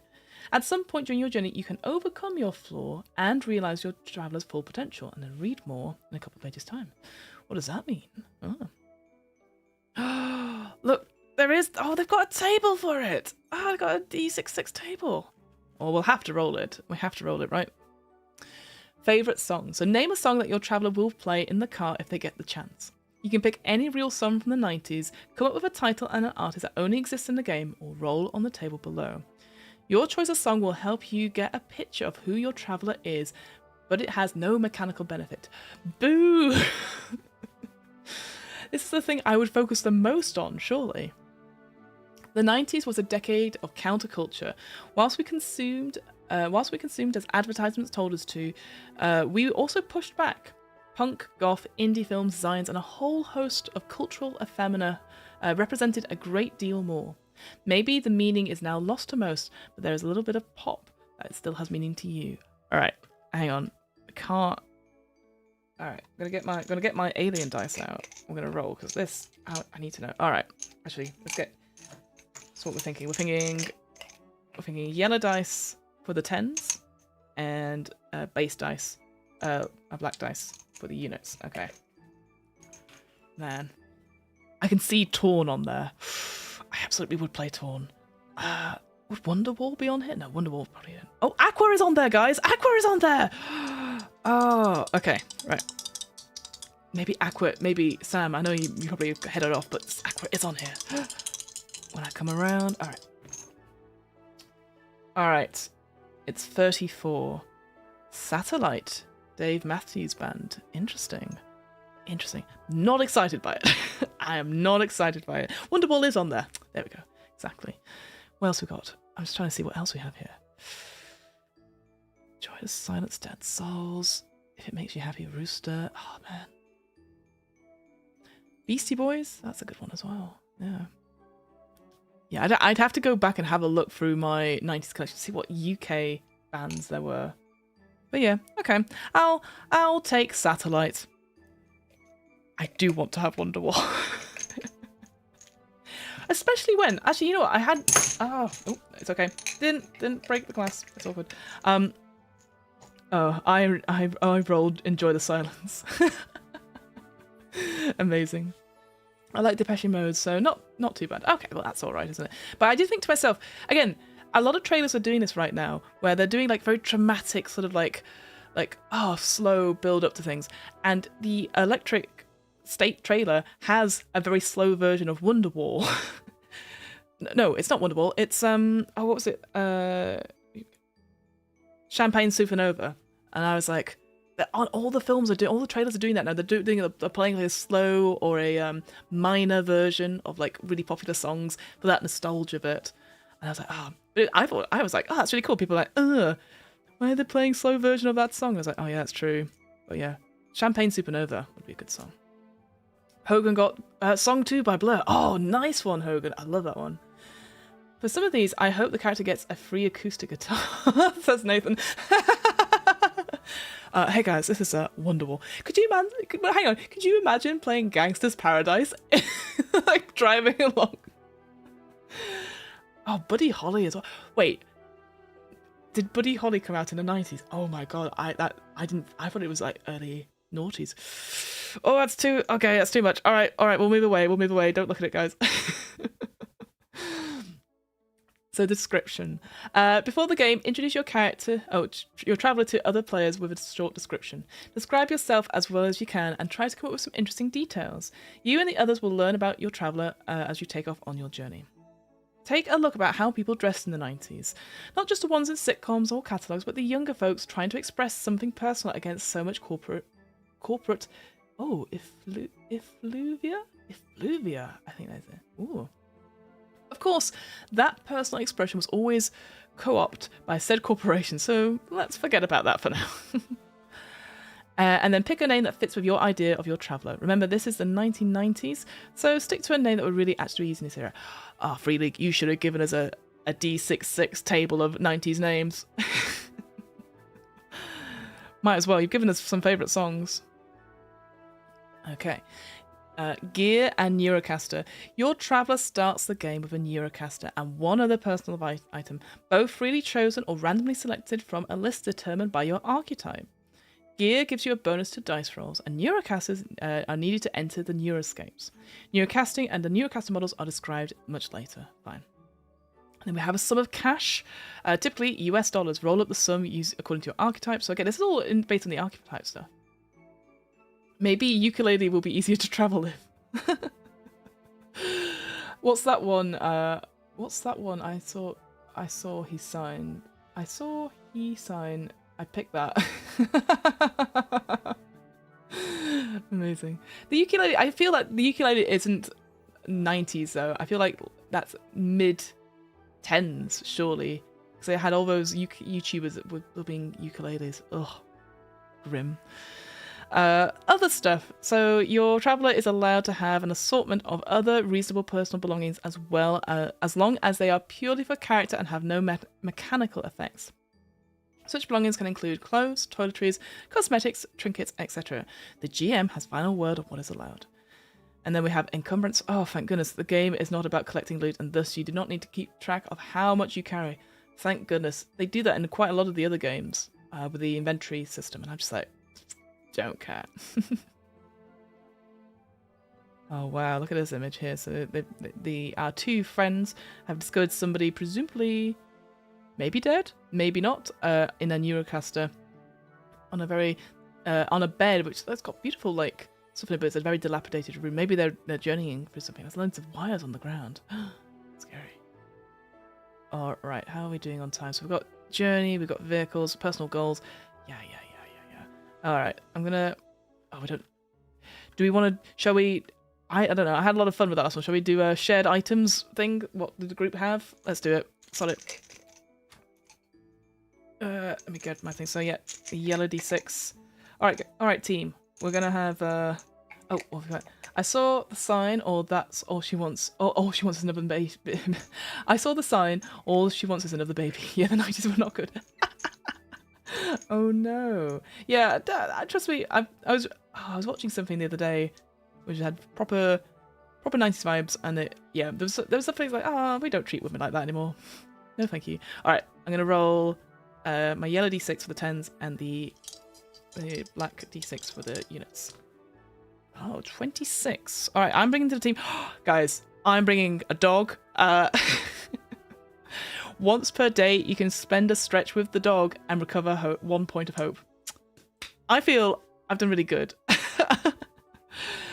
Evil Bread has a crowbar. Sweet. All right, you bring a crowbar, Evil Bread. I like that. I brought the dog, but it's a dog that's a pet. We don't have a guard dog. I'll move down a little bit if people need to look at it. I've got Magnum revolver. A Kidstone, Kiz Cosmo. Oh, that's a kind of drone, is it? Oh, nice. I see. The higher you go up, the more likely you're going to have a drone. That's what it is. All right, let's look at tension before we finish, shall we? Let me zoom back in a little bit. Okay, so tension lies at the heart of any narrative. Think of any book or film or TV. Oh, see, TV's a different font as well. That's so weird. There's the thing. And you'll realise what moves the narrative is tension leading to conflict between characters. This game is no different. Unlike some RPGs, again, the font's changed there, where the story is best when the characters get along. The travellers have relationships to each other, whether they've just met or know each other well. These relationships will change due to what's happening along the way, and you'll learn about each other and your flaws. To each of the travellers, you have a tension score ranging from 0 to 2. So 0 is no tension, no question marks, no unspoken thoughts or feelings. 1 is suppressed or contained irritation, love, interest, or other feelings and thoughts.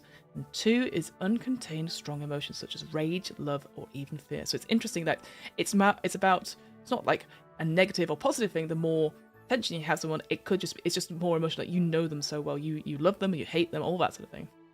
And it says here, tension ratings are asymmetrical. Your relationship with another traveller could be tense for you, but not for the other traveller. Yeah, completely oblivious to what's going on. If you, for example, have a tension of 1 towards another traveller, they might have a tension of 0 towards you. It could mean that you secretly admire or hate them, but they don't know. I like it. Doggo is cool. Shotgun, Nido. Oh, thank you, Nathan. Okay, so you've got a shotgun. Evil Bread has the crowbar. I have the moral support. Effects of tension. Tension makes you try harder when you're in conflict with the other traveller. Any opposed rolls against another traveller, no matter what the roll is for, you get a number of bonus dice equal to your tension rating. You can also regain hope by reducing tension. Oh, interesting. Okay.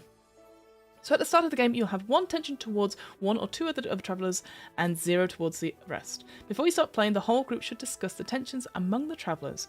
What do the numbers represent? And see the sidebar below for some examples. And your flaws are often a useful source of tension. So what have we got here? A child-parent relationship where one is jealous of the other. Probably not a literal child-parent relationship, right? Ooh, pride that makes one traveller shine whilst the others feel left in their shadow. Economic differences, guilt, fear, religious or political differences. Oh, that could be quite interesting.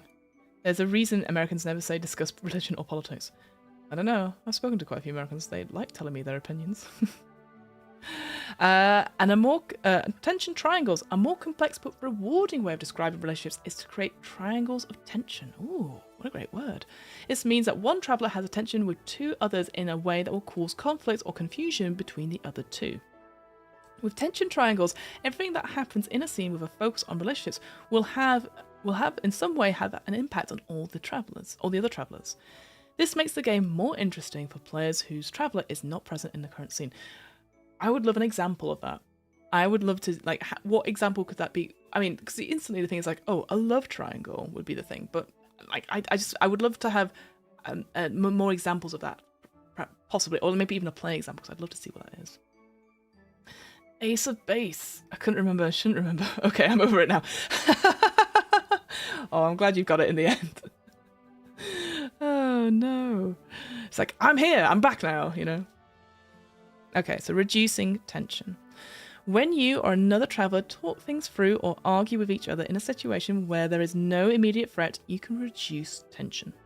Both of you decrease your tension towards each other by 1 to a minimum of 0. When you reduce tension, you also regain 1 point of hope. And see more details later for this. So it almost feels like a cozy move. You do that sort of like vulnerable sort of thing where you talk to your other person whilst doing like a little hobby or something. That's from Brindlewood Bay is what I was thinking of there. So it's nice. So again, it might sound silly, but it's actually mechanical. It's doing a mechanic. It's, oh, am I going to sneeze? No, I don't know. It's doing mechanics in the sense of like you have to talk to someone and reduce your talk out your feelings, and then you get a point of hope back. So I like that. It's encouraging you to roleplay in that point. Changing the tension. So aside from relieving tension, the tension scores may also be increased or lowered at any time depending on what's happening in the game. You can even change the tension between sessions if you decide your traveller has started thinking differently about someone, or something has happened off stage.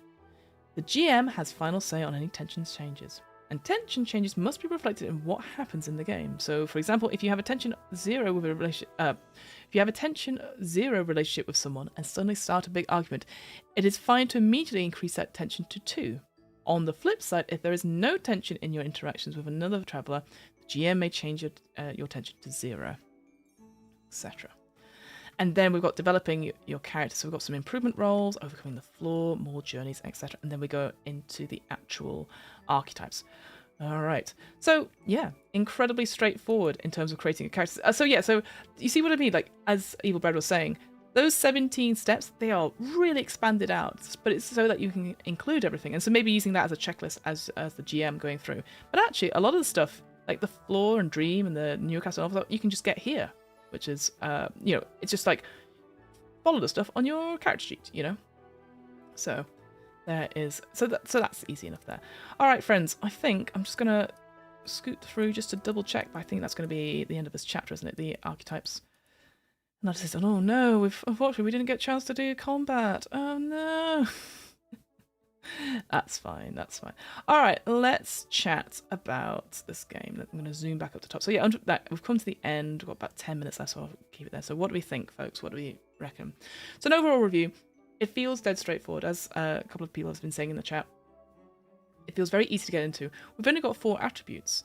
That is a big change from a few other the Free League games. I'm basing off my experiences with Alien RPG here, which has like the 4, strength, agility, wit, and empathy, and then it had like additional like skills on top of that to create the pools. Here you just have those pools and then you include gear dice. So that is a bigger shift towards Coriolis, the Great Dark, it uses exactly the same mechanics here. So the sort of interesting thing is the gear stuff as well as the wands, and that idea of hope and health as well. I like that a lot. Again, feels incredibly straightforward, and the pushing of the dice, I think that works as well. That it's always a risk to push dice, because you might lose some hope as a result. I like how you can regain hope. The tension stuff sounds interesting. I think the only thing I would say with that, I would love some examples of tension questions, a bit like playbooks on the archetypes themselves. So like, I go back to Worldwide Wrestling. It was really good when you're creating your wrestlers together. It'd be like, okay, why do we have this really cool relationship? Like, who's jealous of me? Who was my mentor? That sort of thing. I quite like having questions like that. Again, might not work for this per se, but like, something happened and now we don't speak as much as we used to. Why is that the case? So that's the only thing. That was your plan all along, to skip combat. Yeah, it's a reskin of easier rules in a new setting. Few cool ideas. Yeah, ultimately that is.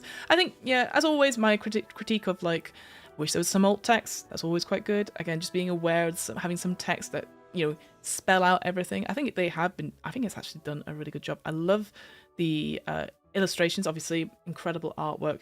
Really tells a story with those two characters going through.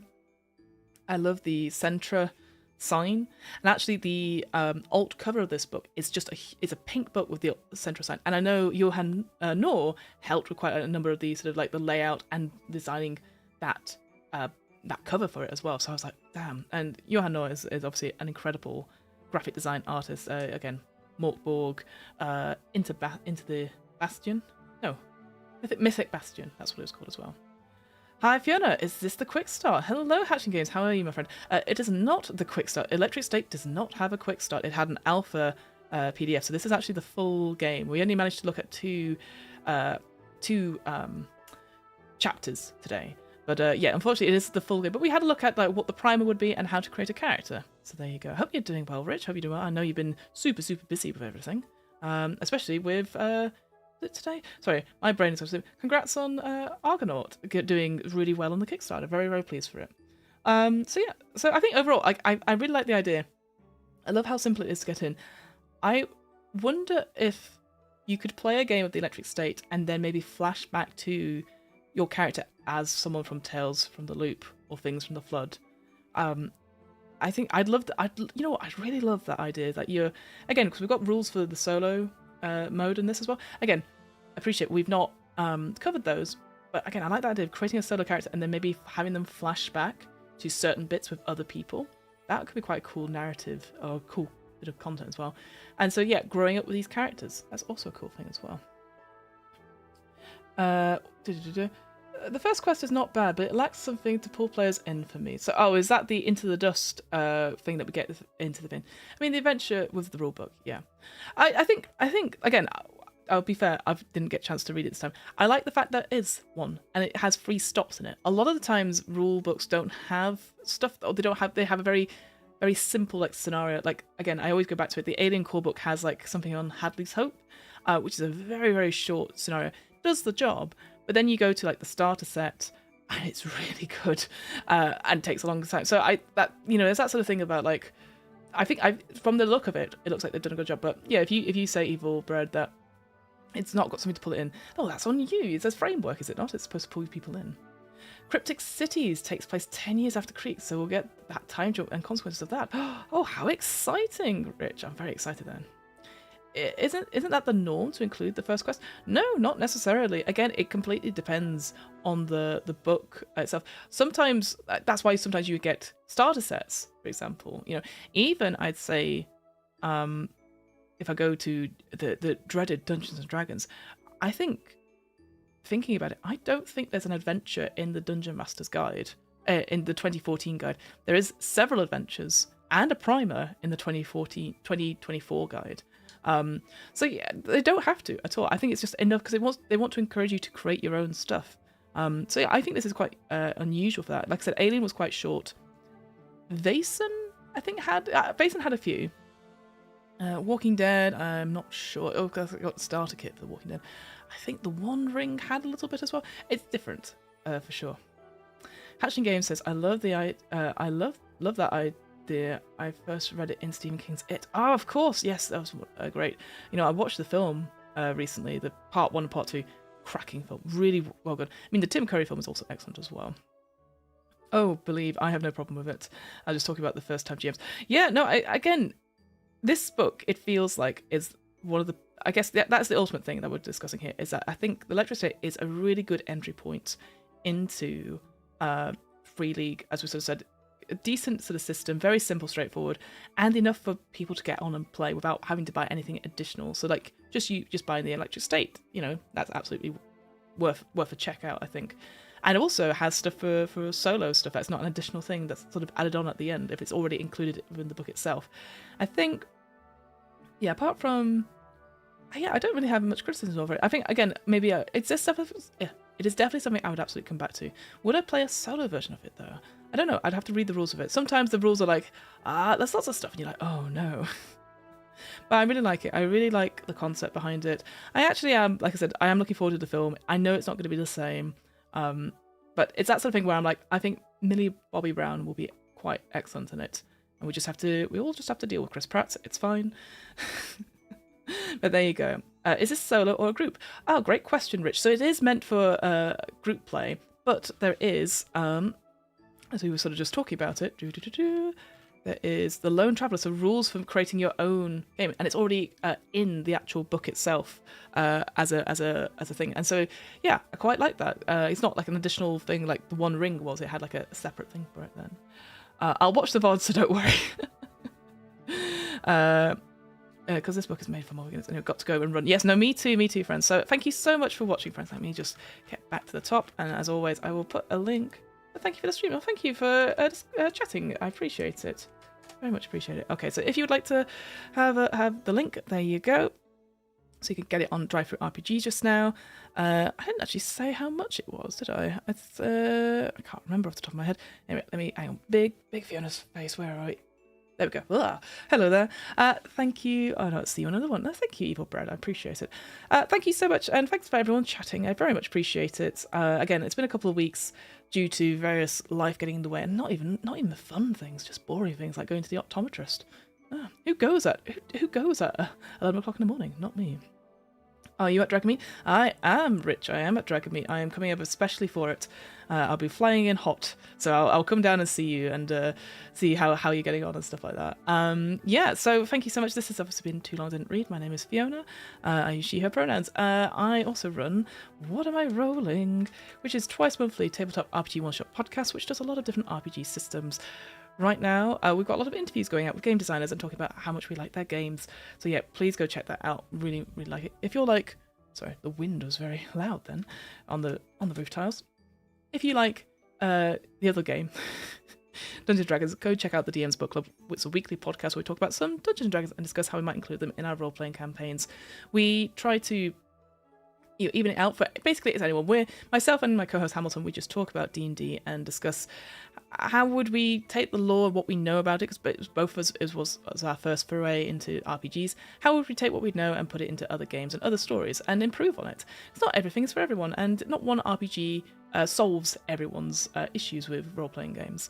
So recently, as of yesterday, we did our little Greyhawk primer that we got from the Dungeon Master's Guide 2024, which we were kindly gifted. Which is, like, whoa, some of us gets books now. That's quite exciting. And we had a nice chat about that. And we've been chatting a little bit. And Hamilton is coming back from paternity leave. So we're going to have him on a bit more. We've got some other guests coming up as well. But both of us will be at Dragon Meet, which is a con that's happening in London on the 30th of November. And as I said, I will be flying in hot that day. But yes, if folks are around, come and say hello and tell me I am a nice person. That would be nice. Next time, friends, I'm going to try and keep up, at least trying to do one stream a week. Again, it's been a little bit, I don't want to say busy, it has not been busy, it has just been fine. Where am I? What we got coming up next week? We have, finally next week. I've been doing it for ages, keep putting it off. We're going to look at the Discworld Quick Start next week. I'm going to be honest and say it right here. I have read one Discworld book, and it was Guards, and it was very good. I've never been. It's one of those things where it just unfortunately passed me by as a kid. I never got into the books, and I feel like I've missed out. It's one of those FOMO things when everyone's like, "Oh my god, Discworld," and I go, "Mm-hmm." So we're gonna look at the quick start. That's from I believe that's Modifius, that one. So that'll be exciting. Is it Modifius? Yes, I think so. Yes, modifius.net. So we're going to look at the quick start for that. And then after that, finally, we're going to look at Kuriko, A Magical Year. I'll get onto that. And then we've got Doom, Arc Doom RPG in December. I see. Oh, so I understand. Yes, that's it. Next Tuesday, we're doing Discworld. And then those two are going to be in December because next Thursday is Thanksgiving. And I will not be free, unfortunately. But thank you, folks, so much. I very much appreciate it. I've also been thinking about doing some more streams in general, maybe doing some solo plays, maybe even just doing some playthroughs or just co-working. I don't know. It's one of those things where I was like, should I just do more stuff? I don't think that'll be very interesting for people, but solo streams is definitely something. I know a wonderful friend, Kat the Law Mistress, does some cracking solo streams, so maybe I will consider doing the same and make sure I don't clash with hers, because her stuff's really, really good. But, well, that might be something, that might be for a New Year sort of thing. But thank you so much, friends. I very much appreciate your time. Yeah, hope you're all well. Hope you're all keeping warm, because it is a bit chilly. I'm going to go get a cup of tea, maybe some lunch. And then I'm going to go play a big moth in the Wild Sea. So that's going to be fun. All right, much love. Keep safe, friends, and I'll see you soon. Bye!